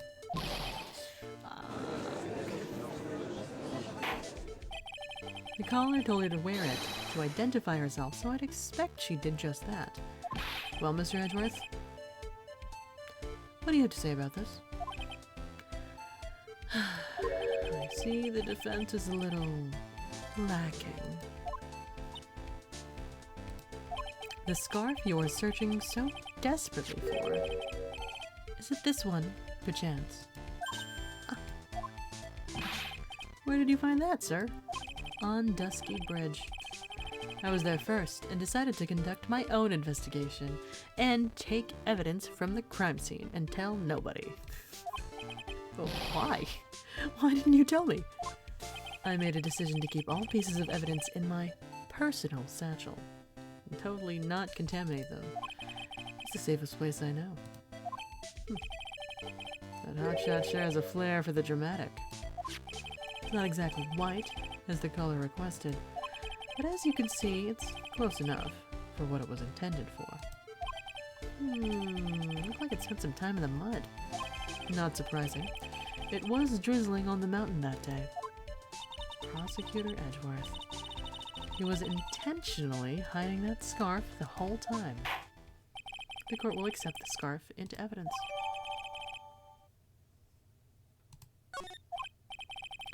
Now, if the attorney for the defense is finished embarrassing herself, I'd like to move on with the testimony. That is all right with you, isn't it, Miss Faye? Boy, would I like to wrap his scarf around his smarmy little neck.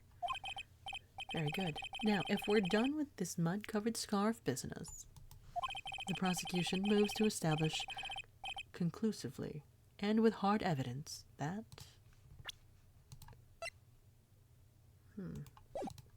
Miss Hawthorne and Mr. Falls did indeed meet on that bridge that day. Further, we will show exactly what occurred there. Sounds quite promising. Can't wait to hear all about it. Ooh, everything's moving at his whim. Don't forget, kitten. There's a reason why everyone considers this kid a genius. A genius, huh?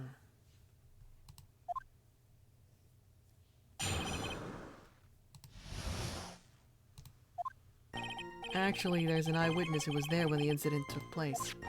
This photo was accidentally taken by the witness. It shows the Vic wearing the scarf, sir.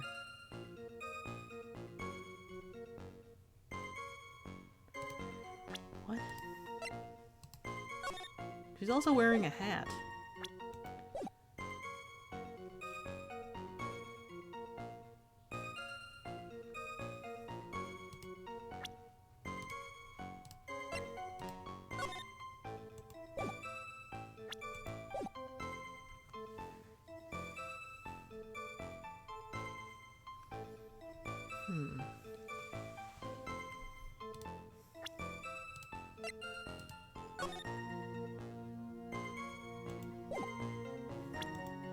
I guess.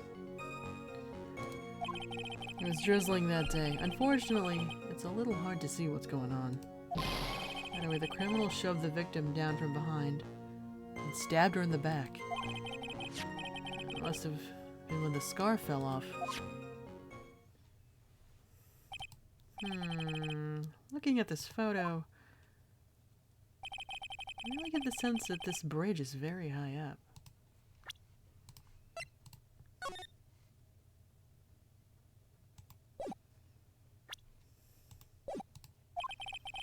It is about a 40-foot drop from the bridge to the Eagle River down below. Mr. Edgeworth, who took this photo anyway? Let's just say that it was a well-intentioned third party. A potential witness. So why isn't this person in the courtroom? Well, so they absolutely did not want to testify. The person in question is very delicate, Your Honor. Besides, as long as we have this photo, we see no reason to compel them to testify. Not sure how I feel about that. So as you can see, Terry Falls had both the motive and the opportunity. It's quite clear at this point what happened on that bridge. Truth is becoming clear to me now. Huh? Yes, it's quite obvious. He's clearly guilty. Not again. That's not fair. I haven't even done my cross-examination yet. What do you mean,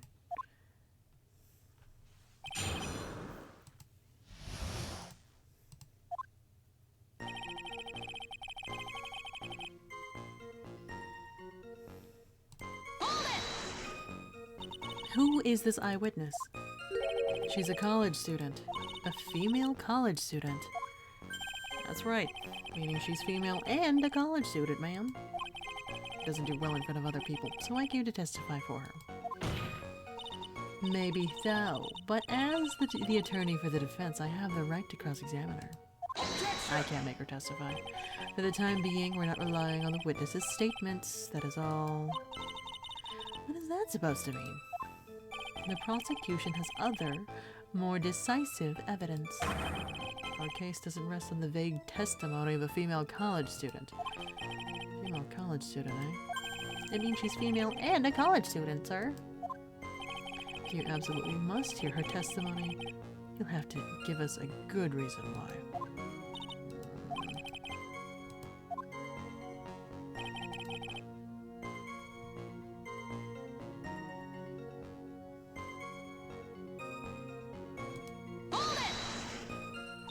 The victim is wearing a scarf in that photo, all right. So, about the witness who took this photo. What was this person doing all the way in the mountains? She was taking photos of wildflowers, apparently. There are many unusual types of flora on that mountain, Miss Faye. People in the area say it's because of the spirits that live there. Spirits? Now that you mention it, this photo, this cloudy fog-like thing, is it a ghost? I don't believe it. No, Your Honor. No, I don't think it's a ghost.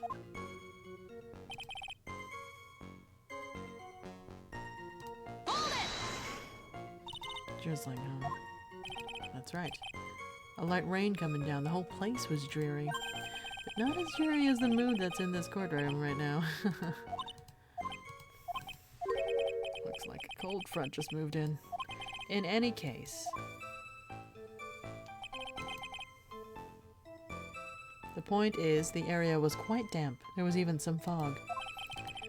I even slipped and fell while I was on the bridge. It was really something.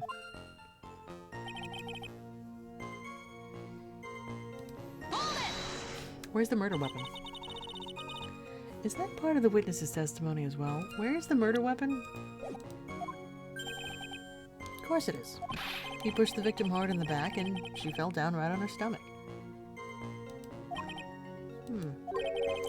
I remember that happening once myself.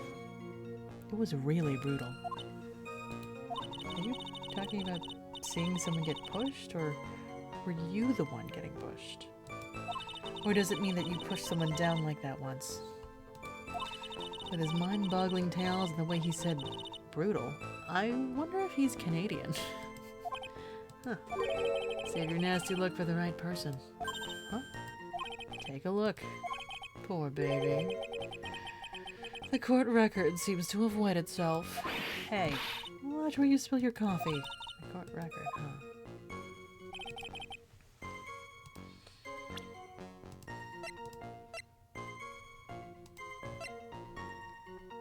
She was stabbed in the back. And then she fell forward? Is that what you're saying? Shoved her first and then stabbed her. So in other words, there was a struggle between the criminal and the victim, huh? And that's what the witness said. Well, looks like she didn't remember about the scarf, but from what she said, it sounded like a pretty violent fight, ma'am. The area was wet from rain. The bridge was probably wet too, which would explain why the scarf was all covered in mud, but there's something about this testimony that's still bothering me. Talk about a surprise. Had no idea there was a photo. So what do I do? You really still believe him? Mr. Crybaby, I mean? Of course I do. So the little kitten believes in fairy tales, huh? In that case, the answer's obvious. If what you believe is the truth, that means that somewhere, hidden in that testimony, is a contradiction. One huge contradiction waiting to be discovered. That's your chance.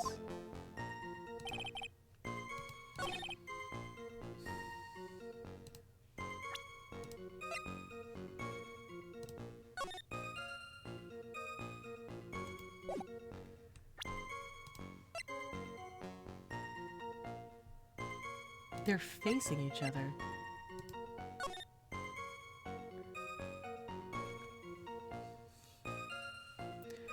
Why would she turn her back on him?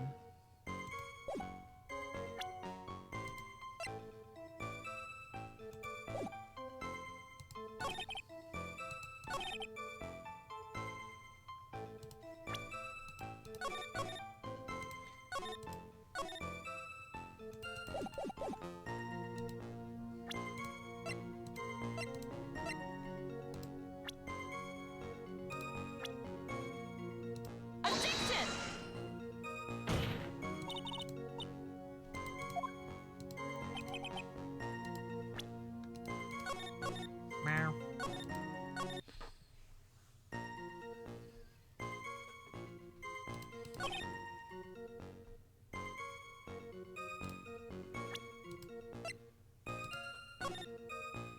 She is also wearing a hat.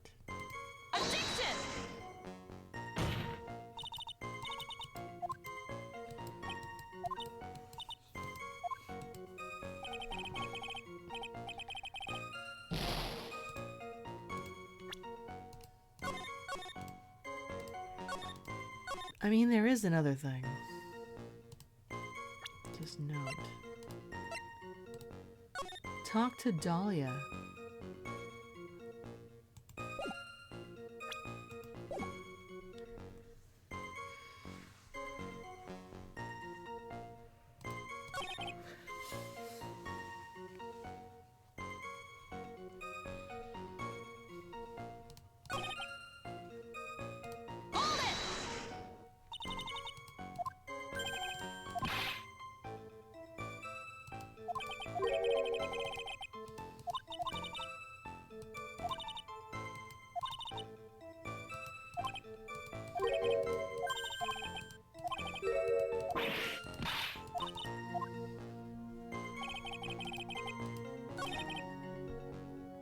shoved her down from behind.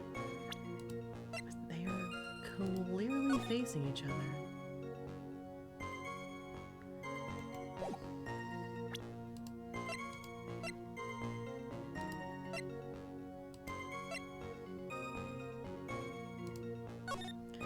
And her front isn't muddy at all.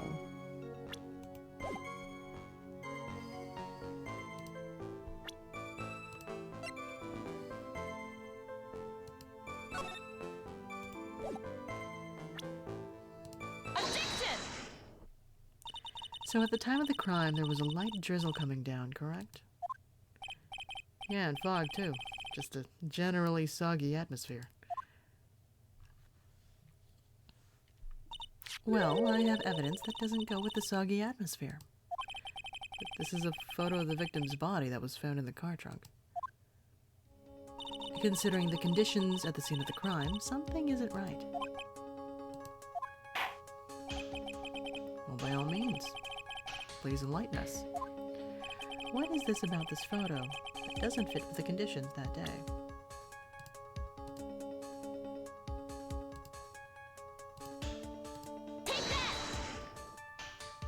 Usually the answer is right here. The victim's coat? As far as I can see, there's nothing strange about it. That's exactly what's strange. Recall the testimony. What were the conditions of the bridge that day? It was drizzling and foggy. Dusky bridge was all wet. If the victim really had fallen down on her stomach on top of the bridge, then the front of her coat should have been covered in mud. That's exactly right. The other day I fell in a muddy street and my gorgeous playoff beard was befouled. Objection! I do admit that the crime scene was quite wet that day. However, that doesn't mean that the top of the bridge itself was muddy. If Your Honor had fallen in the shower instead of on a muddy street, your glorious hockey beard, pride of the legal league, would be wet, not muddy. Fortunately, I've yet to test that. Still, your point is well taken. Can you prove the surface of the bridge was muddy that day? The surface of the bridge? Huh. A real man wouldn't stand for a taunt like this. Neither would a real woman. Of course I can. Here is the evidence that proves the surface of the bridge was muddy.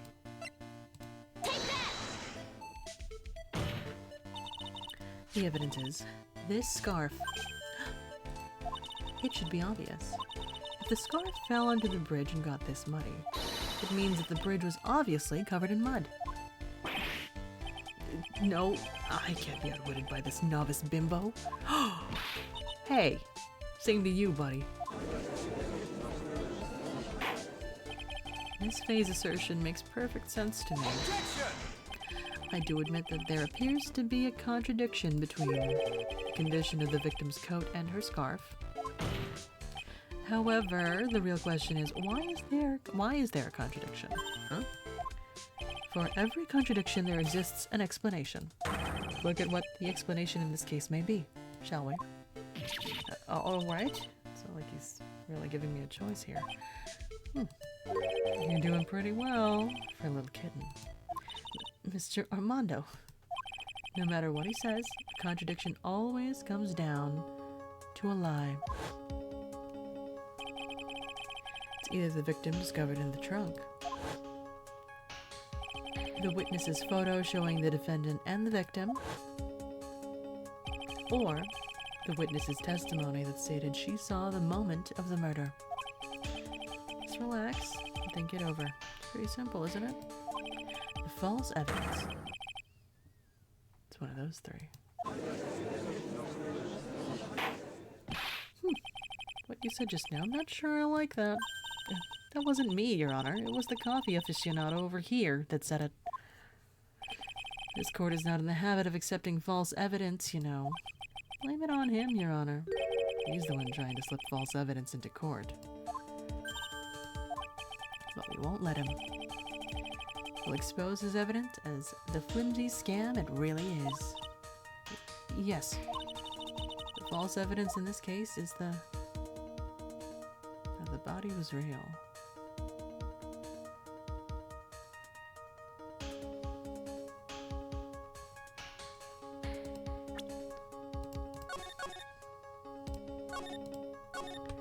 I don't think we can dispute that the body's not real. The photo is obviously real. Maybe staged. Maybe someone else is in the photo, which means the testimony's wrong.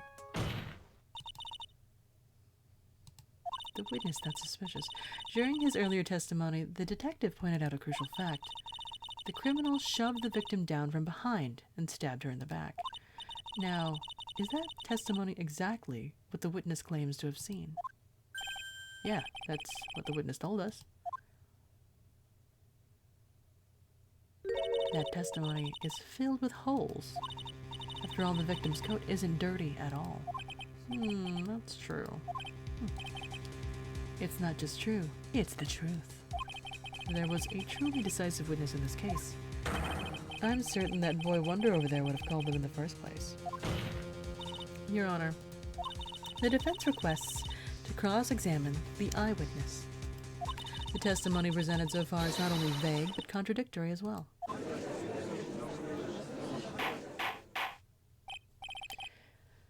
Well, Mr. Edgeworth, it appears that we'll need to hear from your mystery witness, after all. You should brace yourself for the brutal truth. Your Honor, the prosecution has no intention of hiding the witness from the court. We are prepared to present our witness at any time. Very well. Please bring forth your witness at this time. What Mr. Edgeworth said kinda worries me. What does he mean by the brutal truth?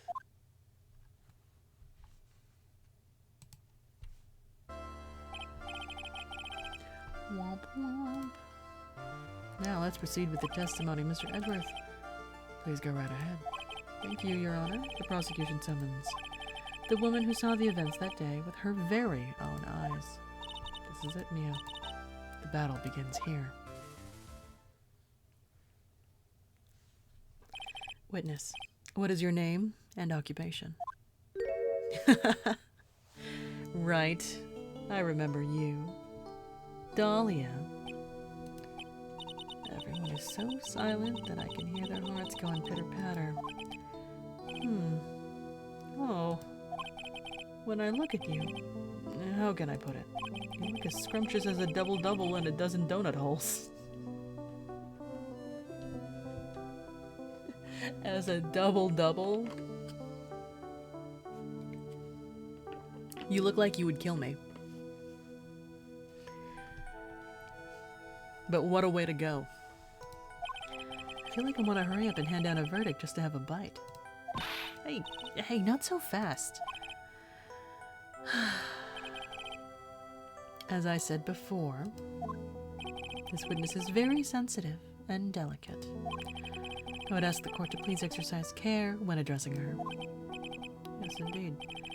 Thank you, Mr. Edgeworth. You are a true gentleman. Miss Fay, you could learn a lot from this man. He's such a gentleman, he sure doesn't act like one to me. Sir? Yes, my dear? This is my first time, so I'm sure I'll make a lot of mistakes.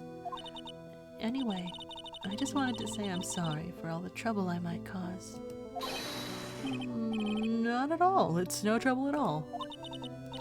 Now then, may we please have your name and occupation? My name is, Melissa Foster. I'm a college student, a freshman in the literature department. You were on the scene when the unfortunate event occurred, correct? And you were the one who took this photo? Is that accurate? Girl.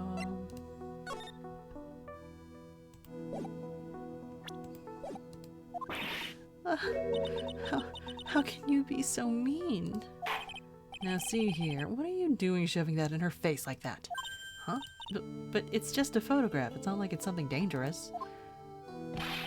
Next time I'll be forced to penalize you. Oh. I don't like the turn this has taken. Is she staring at me? And you would be... Huh? I'm the defense attorney. My name is Mia Fey. I see. So you are... Now then, young lady, could you please give us your testimony? Yes, Your Honor. I'll do my best. The witness's photograph.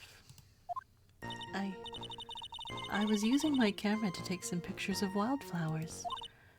Then I noticed there were two people standing up on the suspension bridge. Suddenly, they just started fighting. That's when I hurried and took the photo that shows the crucial moment. And right after that, I called the police.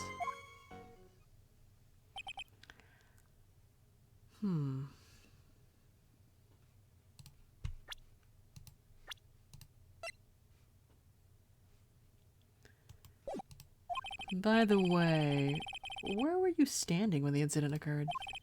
I believe the map would be of help here. I was standing right over here.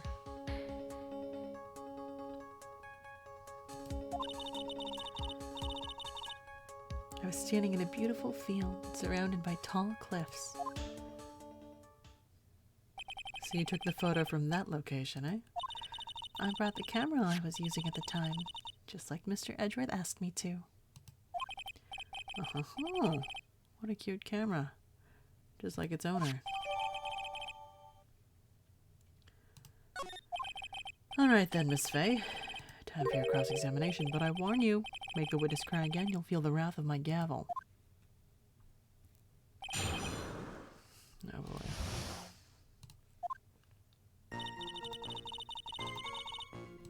I am set to fail this.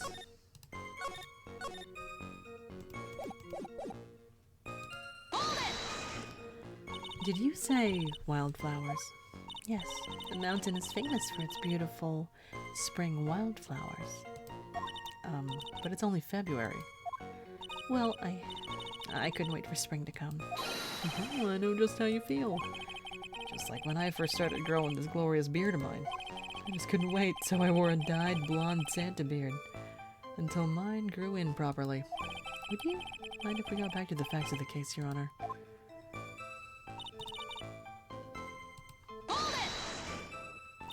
Was there anything strange about the two of them? I'm a bad girl. I know I am. It looked like they were having a really serious conversation up there. So I decided to watch them. Like some kind of peeping Tom. No, not at all. Everyone's like that. I love watching other people fight too. In fact, I can't get enough of it. Actually, that's why I took this job in the first place. Too much info, Your Honor. In any case, it's natural for you to have kept watching them. Especially dressed as they were. Well, anyway, I was watching them very closely.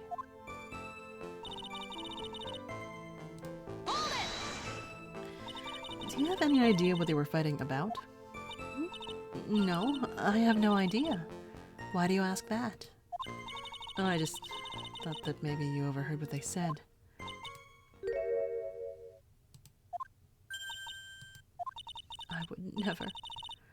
I would never eavesdrop. I've got more class than that. That's right, Miss Fey. Don't drag the witness down to your level. Gah.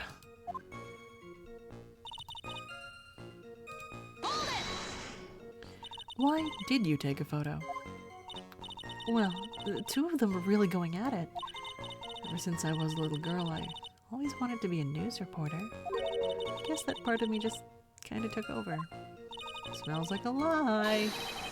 Yes, I understand completely. Even now, I can't completely abandon my boyhood dreams. Still use my grandson to test my comedy routines on. So you wanted to be a comedian, huh? Not that it has any bearing on this. All I could do was to use my camera. So I took the photo of the crucial moment and gave it to the police.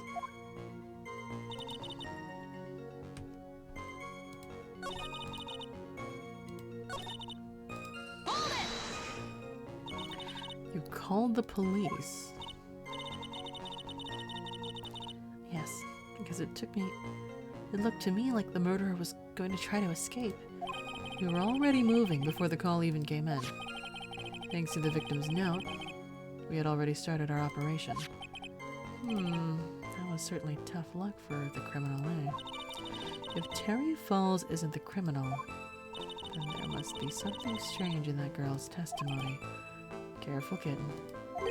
That girl has the judge wrapped around her little finger. You're gonna have a tough time poking holes in that testimony of hers. You have to come up with something really good, Mia.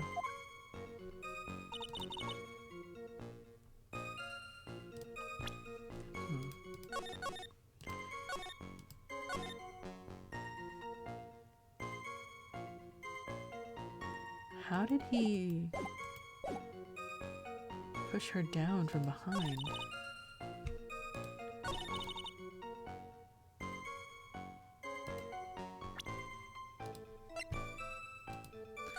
If she's standing where she says she was,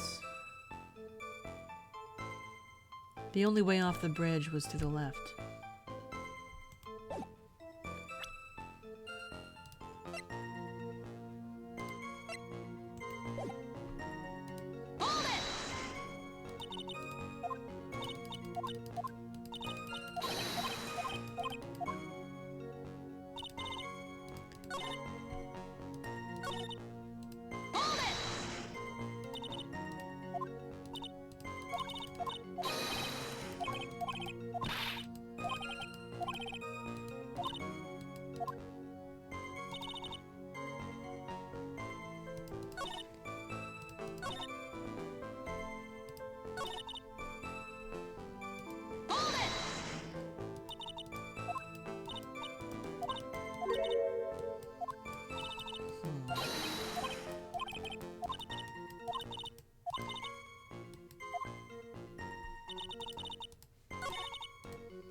Talk to Dahlia. She's not going to be identified as Dahlia in this case.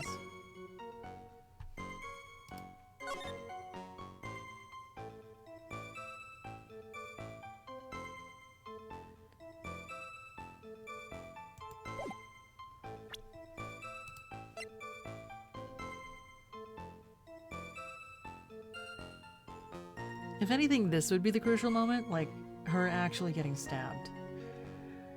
I don't know if this is the reach that I am looking for.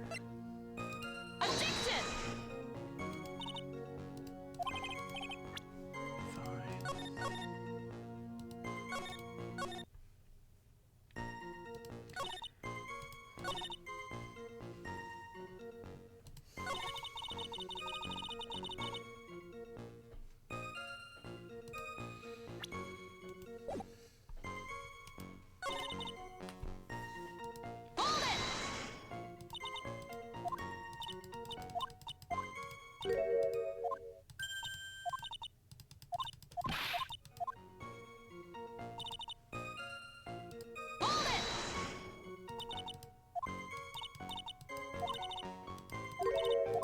They were not fighting in the photo.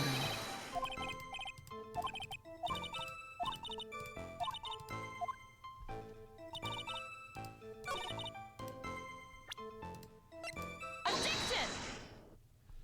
Witness, when you said you took a photo of the crucial moment, is this what you meant? All I can see in this photo are two people facing each other. You testified that you saw the two of them starting to fight.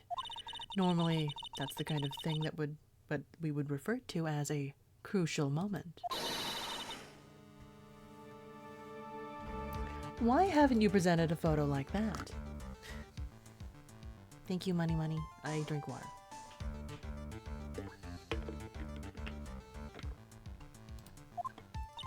Well, you see, the photo we presented was the only one there was. But if you really wanted to capture the crucial moment, then what happened next? You must have taken a photo of it. Dope. My apologies, young lady, but Miss Faye's assertion is not without a certain amount of merit. He can certainly downplay a situation, can't he? I'm sorry. I'm a very bad girl. I used it all up. The film, I mean. You ran out of film? This photo was the last one. What? Unfortunately, that is the truth. I personally examined all of the photographs she took that day. All the other photos are of the witness herself, playing among the wildflowers. The witness herself? Then who took the photos? Well, you see, the camera has a timer feature built into it. So you took photos of yourself? I remember taking some photos of myself once too. Please, no details. It seems that Miss Faye's assertion was not so decisive after all. Wait, just a minute.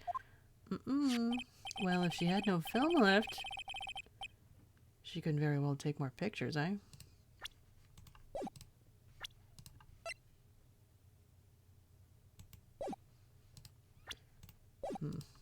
Miss Foster, perhaps then you could tell us about a different sort of photo. Photos of the incident that you took with your very own eyes. Mr. Edgeworth, you're quite the poet. Did your body take a screenshot? Very well then, let's get back to the cross-examination. Let's hear your thoughts on the fight that you witnessed. Yes, Mr. Judge. Boy, this guy is really a sucker for sweet talk. Huh. Looks like the other kitten in the room is the one that's getting all the attention. Yeah, sickening. I was using my camera to take some pictures of wildflowers. Then I noticed there were two people standing up on the suspension bridge. Suddenly, they just started fighting. The victim turned around and tried to run away, but she only got about 10 yards before she was stabbed in the back. If Terry Falls isn't the criminal, there must be something strange in that girl's testimony. Why would she turn around? Her back was to a dead end. Be careful, kitten. That girl has the judge wrapped around her little finger. You're gonna have a tough time poking holes in that testimony of hers. You're gonna have to come up with something really good, Mia.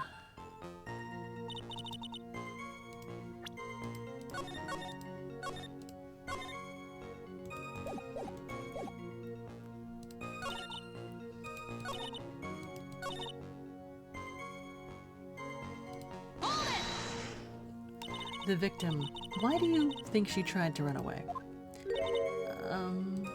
With her police training, she certainly knew better than to turn her back on a criminal. Objection! This was a large, powerful man with a knife. If it had been a quaggy woman like you, I'm sure she would have acted differently. Quaggy? Why, If it had been me, I probably would have jumped into the river. There's still something wrong with this testimony.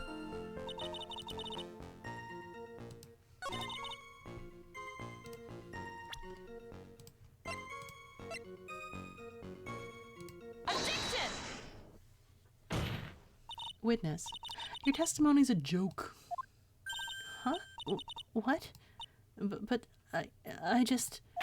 Miss Faye, I thought I warned you not to make the witness cry.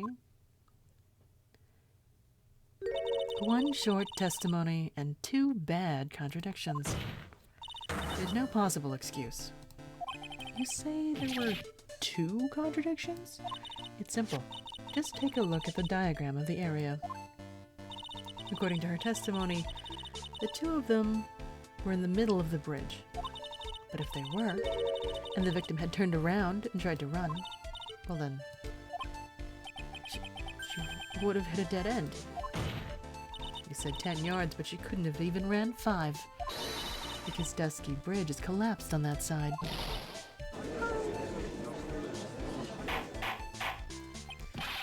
What does all this mean? Very simple, Your Honor. This charming little witness told a charming little lie. That's all there is to it. This beautiful young lady has been lying to the court? Objection! Just a moment, Your Honor. Mr. Edgeworth. Your Honor, allow me to personally apologize for the confusion. What do you mean? There's one major mistake in this diagram. What did you say? What are you referring to? It's all because this diagram was made after the incident occurred. It's a very old bridge. Couldn't find any official blueprints of it. So you're saying... I'm saying that even though this bridge is currently in disrepair, there's no evidence that can prove that the bridge was broken during the incident. That's ridiculous. You can't actually tell the condition of the bridge from this photo. I apologize to the court for not being more clear when I presented the evidence. Huh. That guy's good. Huh? What do you mean? He planned it from the beginning. He's a genius, all right. The diagram of the bridge was his insurance policy. What? The coward. Well, Miss Fay, seems you've once again made a reckless accusation. I'm so sorry. I should have been more careful myself. No. It wasn't your fault. Now then, shall we go on with the trial? I'd like to establish, once and for all, what it was the witness actually saw. Indeed. All right, young lady. I ask you to please proceed with your testimony. But it's so hard to go on. We're all on your side, Miss Foster. There's no need to worry. Just tell us what you saw. Yes, sir.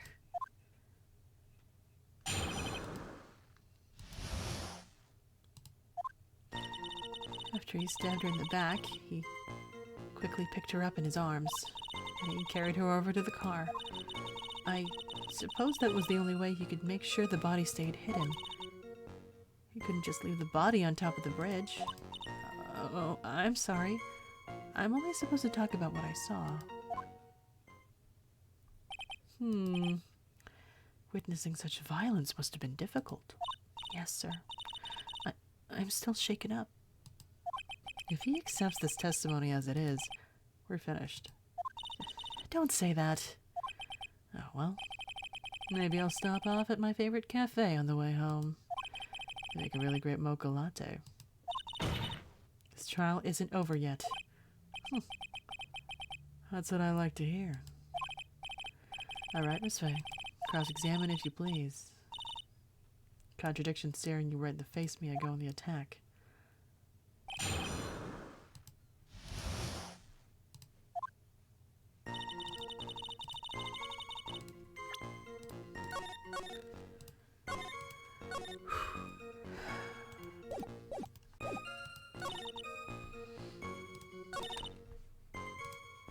How could you have seen the car?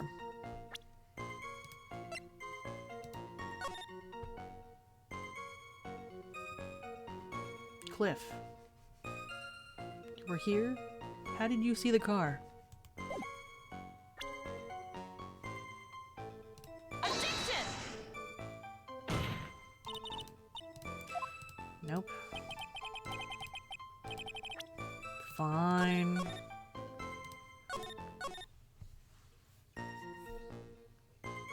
Hold it! Are you saying the victim didn't fall down on the bridge? Actually, maybe she did fall?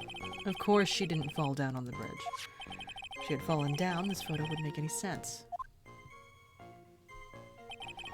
If that was the case, her coat would have been all muddy. Objection! If you don't mind, I was asking the witness. No need to be so rude. Well, young lady.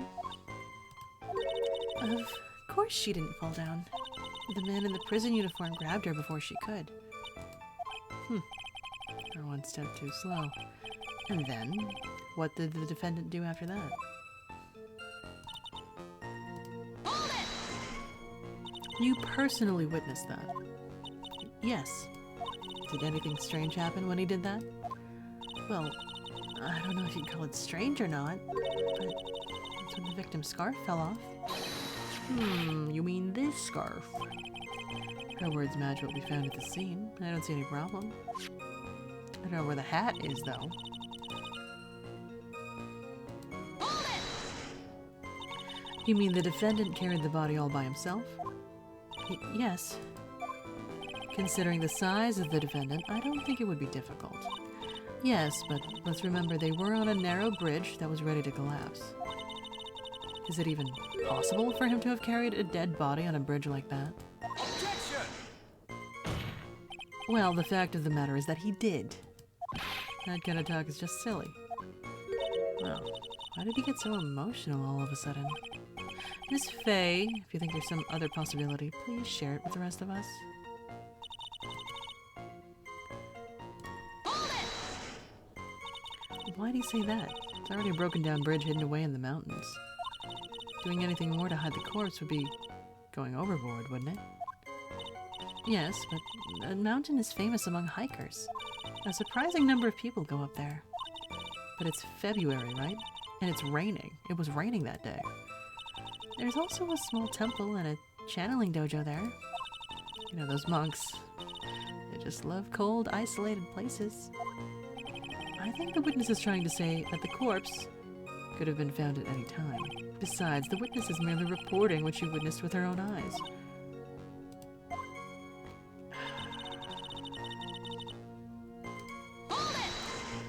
Right, if it's difficult to recover bodies from the river because of how fast the current is, then why not just throw the body into the river? Like, right? Math? You're absolutely certain that it was my client who's carrying the body? Well, he was wearing a prisoner's uniform, but as for his face, so you're saying you didn't get a clear look at his face? Well, they were far away, and it was raining as well. I thought I was only supposed to say exactly what I saw. Excellent. You're a remarkably honest young woman. Something about this testimony is not right. You ever put salt in your coffee? No, why would I? Why not? Huh? May actually go better with coffee than sugar, right? Listen, my point is, if you're not sure, you might as well add a ton of salt to it. It might bring out the rust in something, like a piece of evidence. He's right, Mia. Present something. By the way, I wouldn't put salt in my coffee. The two don't go well after all.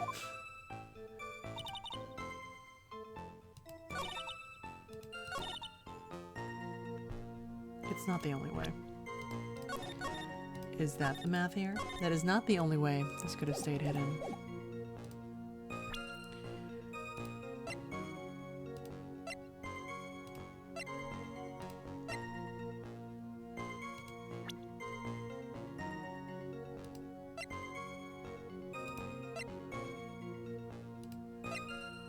But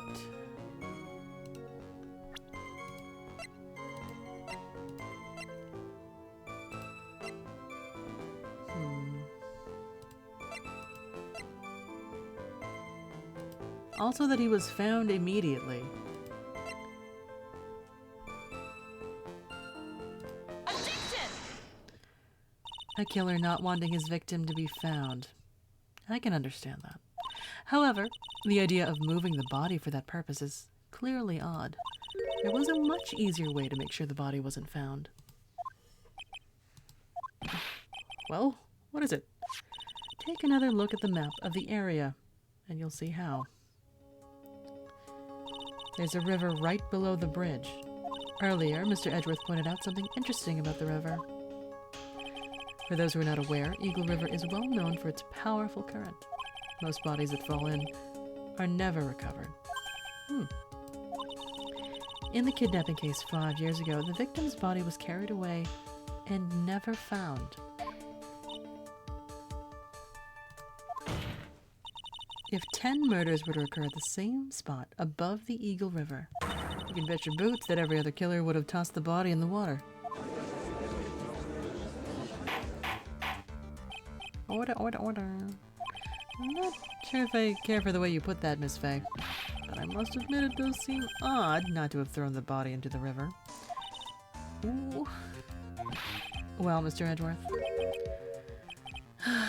How sad. Perhaps Miss Fay would do well to try taking a dip in the river herself. After all, you claim to be such an expert in the ways of nature. What are you talking about?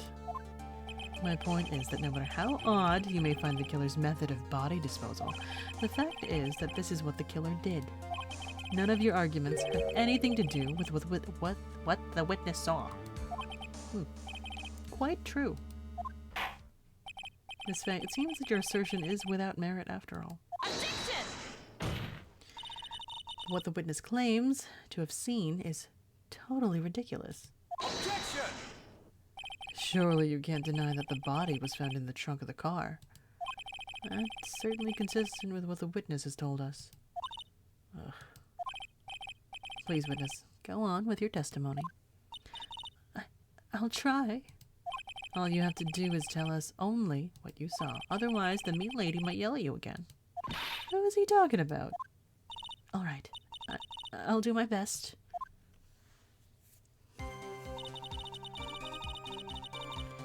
After he stabbed her in the back, he quickly picked her up in his arms. Then he carried her over to the car. The killer broke into the trunk of the stolen car and hid the body in there. He couldn't just leave the body on top of the bridge.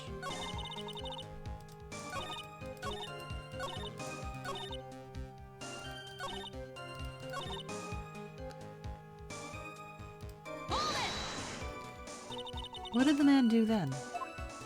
Well, naturally he got in the car and was about to flee. That's when I came to my senses. I said to myself, you have to call the police. And so that's when you called the police? You're sure that you saw all that with your own eyes? Yes, I'm 100% certain.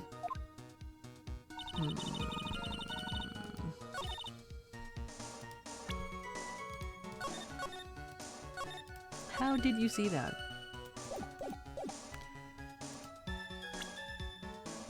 I'm gonna keep presenting the same evidence.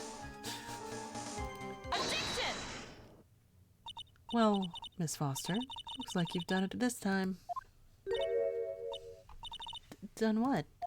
Made a crucial mistake. A crucial mistake? Like what, Miss Fay?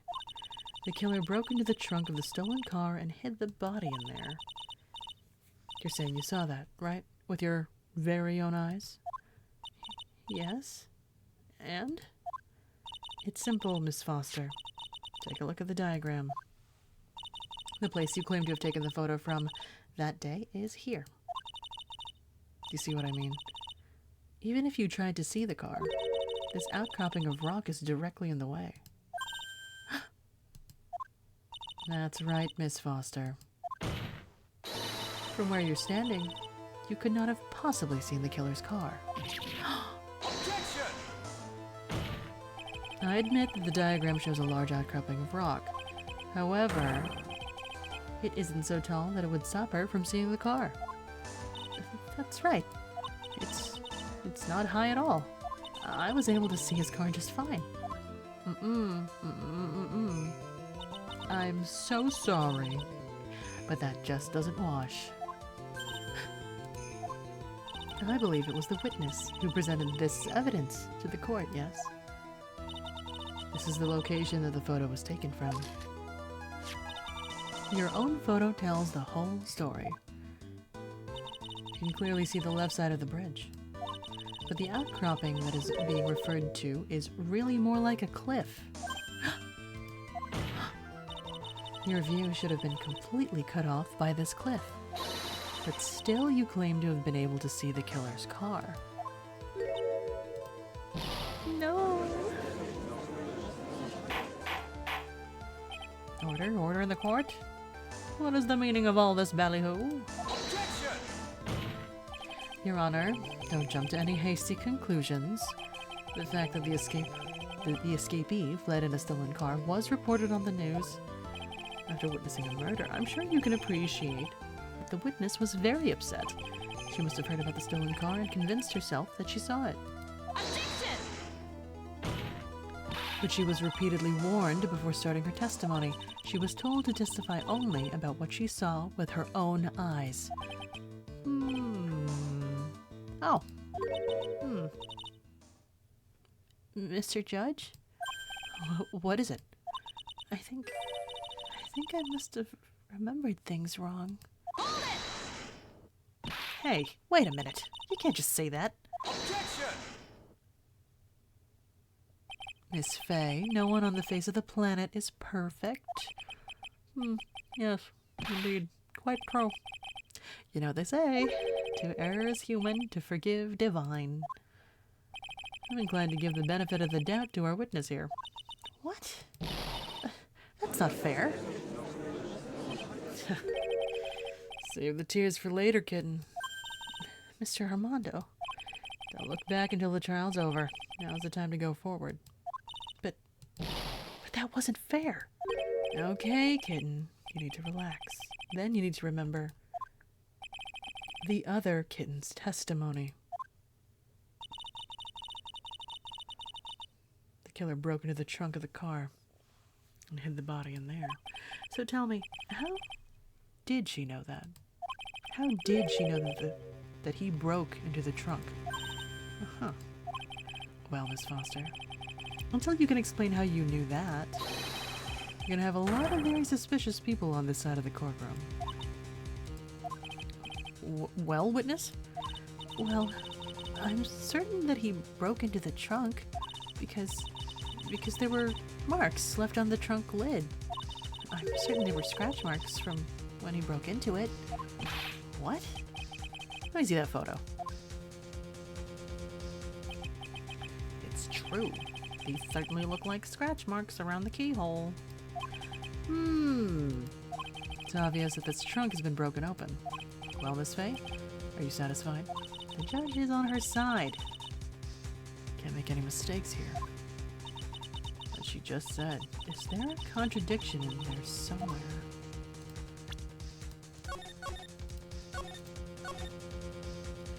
I mean, if he was able to drive the car, why would he have to break into the trunk? You can open it from, right? Right?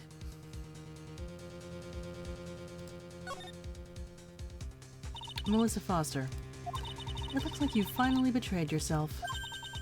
What?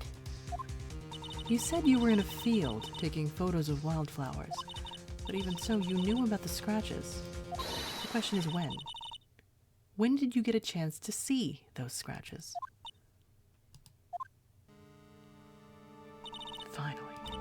Finally got her. Huh. I'm getting pretty tired of waiting over here. And perhaps it would be faster if Miss Fay explained herself. Your Honor, there's only one possible explanation. The reason the witness had seen the scratches was...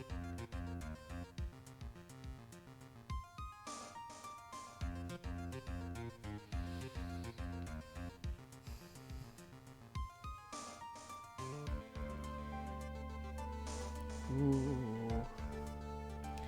I don't... She's not built like that.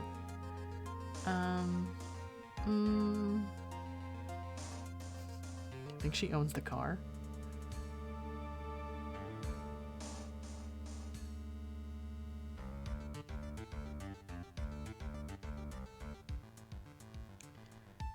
Said it was stolen from a couple.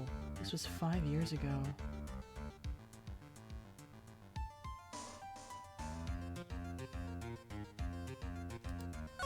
Let's try it. The stolen car actually belonged to her. That's why she knew about the scratches. What a reach. Well, Mr. Edgeworth? Frankly, Your Honor, after hearing a pathetic response like that, to question whether or not such a pathetic lawyer should even exist. Knucklehead. Yeesh. I mean, it was a reach. I also don't have the evidence of it. She had to have seen it.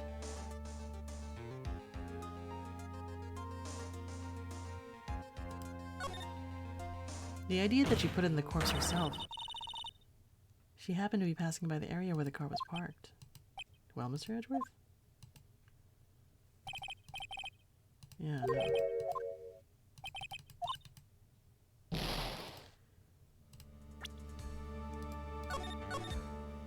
I can't, I don't believe that she can move, could have moved the body herself.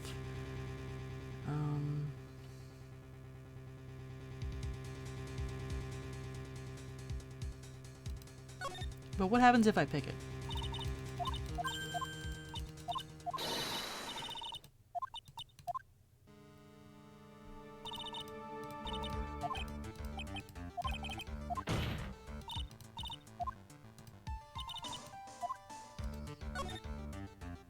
I know I'm gonna lose this case.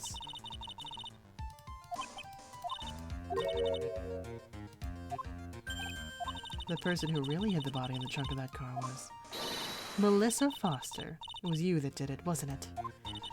That's ridiculous. I could never... It was the man in the prison garb. He's the one that... I don't think so, Miss Foster. If Mr. Falls had been the one that put the corpse in the trunk, he would have simply used the car key. There was no need to break it open. But he stole the car. He stole it from a young couple that had been waiting at a red light, which means that the key would have still been in the ignition. Oh, I see. Thank you for telling us about the scratches, Miss Foster. Without that, we never would have uncovered the truth. It couldn't have been Mr. Falls that put the body in the trunk. No! Preposterous. To even suggest that the witness put the body in there. If that were true, then how do you explain the photo that you took? The corpse could only have been put in the trunk when the incident occurred. Yeah, but it was on a timer. Is she strong enough to lift a grown woman? Like, I don't know. I guess she could have. But also, we are going to lose this case because she gets in trouble later. Miss Dahlia Hawthorne. How do you know that at the time she was taking photographs? Now this is your chance, Mia. On the contrary, I'm not so certain about that anymore, Mr. Edgeworth. There's no need to think too deeply about it. What I'm saying is the shutter for this may not have been pushed by Miss Foster herself. It has a timer. Let's take another look at this camera and see what features it has, shall we? Timer built into it. Even a mini tripod. Why? It's almost as if she had brought this camera just to take this picture. Objection! How? We can't even tell that she's lying about her identity. What are you trying to say then, Miss Faye? That when the crime occurred, Miss Foster wasn't in the field as she claimed? Well, if she really did use the camera's auto timer, then the answer is yes. She was somewhere else. Exactly. She was not in the field. Would the defense please explain further? Listen, this is a crucial point. Where was Miss Foster when the incident occurred? Answering that question will also make clear Miss Foster's true identity. Well then.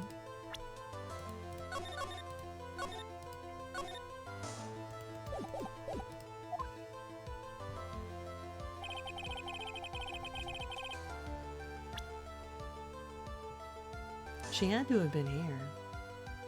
On this side.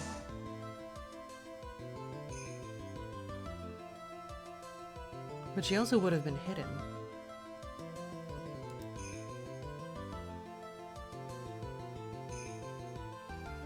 Take that!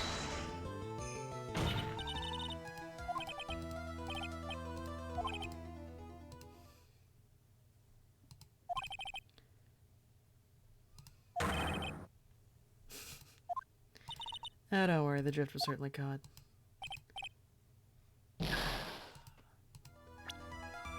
Like... I feel like she would have been hidden.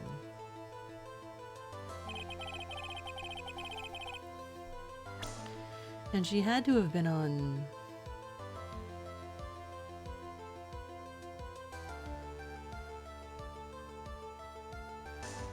line of sight of the car.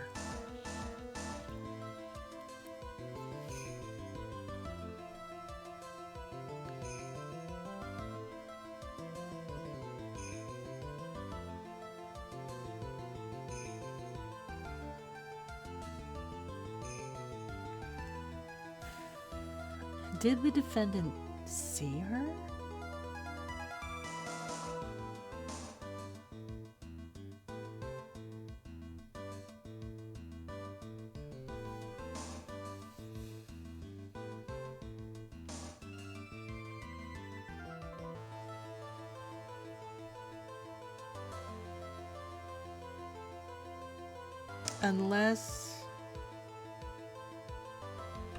Unless she was already in the trunk of the car.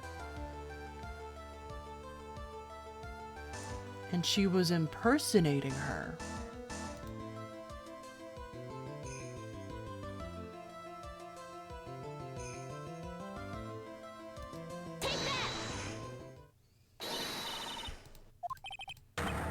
Aha!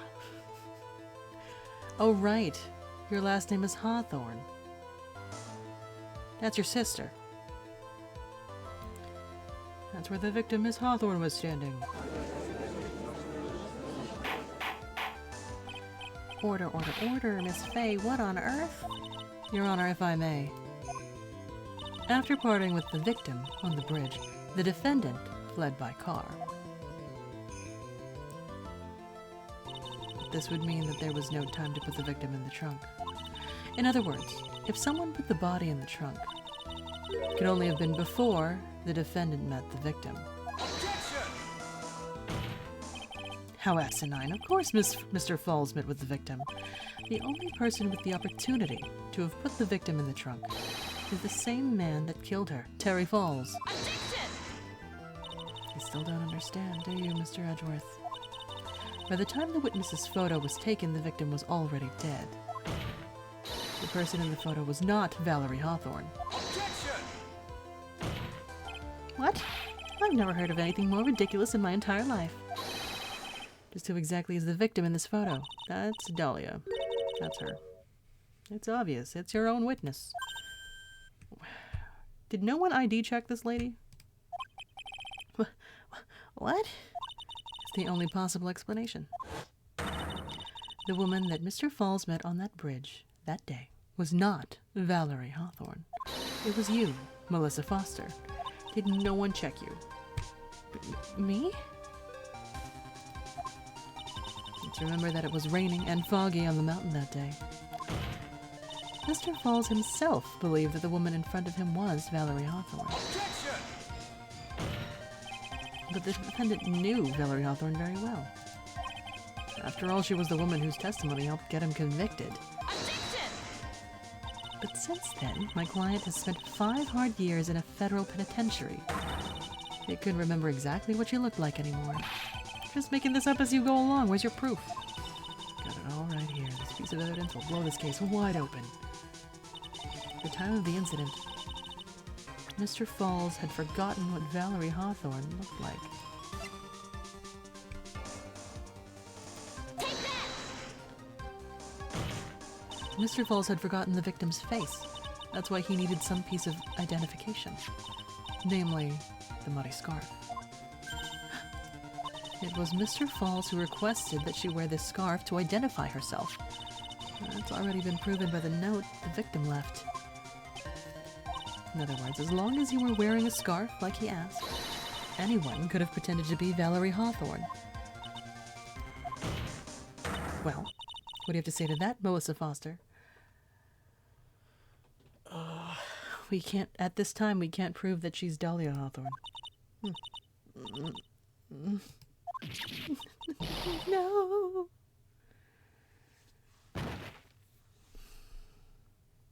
And why is Phoenix in the hospital? What's that about?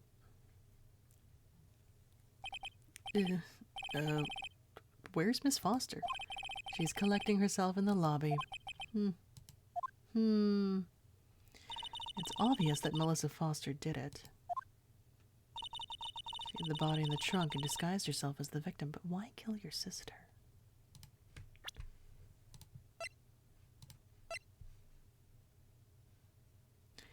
Yeah, I mean, like guessing that they're related, they're probably of similar builds, so she probably could carry her into the trunk. But like, stabbed in the back, poetic. Yeah, it says, talk to Dahlia Tell her this time the whole truth must come out. She set up the camera to snap a fake photo of them together. The only question is, why did she do it? Well, isn't that obvious? She's the real culprit. Huh. Well, we'll have to wait for Miss Foster to compose herself before we start again. Until then, this court is in recess. The defense and the prosecution are both to wait in their respective lobbies. Yes, Your Honor. Understood. Very well. Recess. Why kill her sister? Also, we're built to lose this case. Because we catch Dahlia later as Phoenix. That's why this is all in flashback and he's looking into this old case of hers. I do want to keep going. But I do have to wake up really early tomorrow. I got life things to do.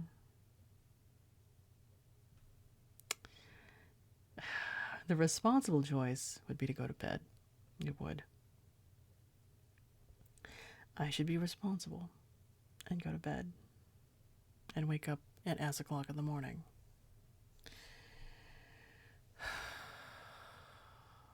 I'm also not looking forward to seeing Mia lose this case. And this is layered too.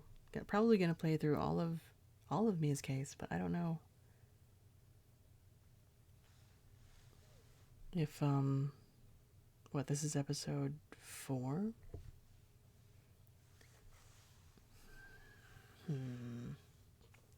Part 1 of 2. Yeah. Okay. So maybe. I don't know if we're going to jump to present day for episode 5 as a continuation of this, or if everything's going to be resolved in this case. I feel like Edgeworth is always going to be the big climax of the story, because he's such a big deal. He's such a big point of plot and conflict and feelings. But yeah, I think I'm gonna be responsible. I'm gonna be responsible and go to bed. That means I have to continue this tomorrow. Hopefully I can finish the case though. Let's see. Yeah. Will I be able to finish this game this weekend? Perhaps.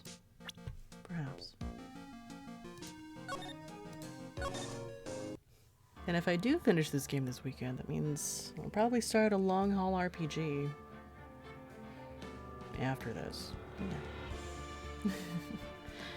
Thanks, Fox. Thanks for hanging out. Thanks for watching me do really bad accents and rub my last 2 brain cells together. Yeah.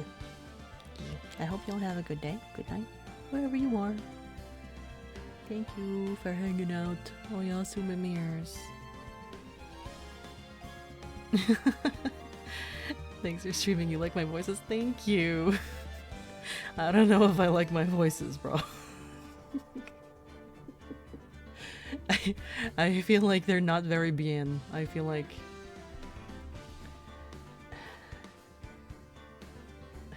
I feel silly, but I feel like it works, I guess. I can't listen to myself. I will sustain psych damage if I listen to myself do the accents. Alright, let's see who we could raid. Let's see who's up.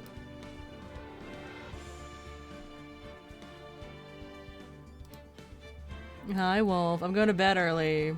I got stuff to do.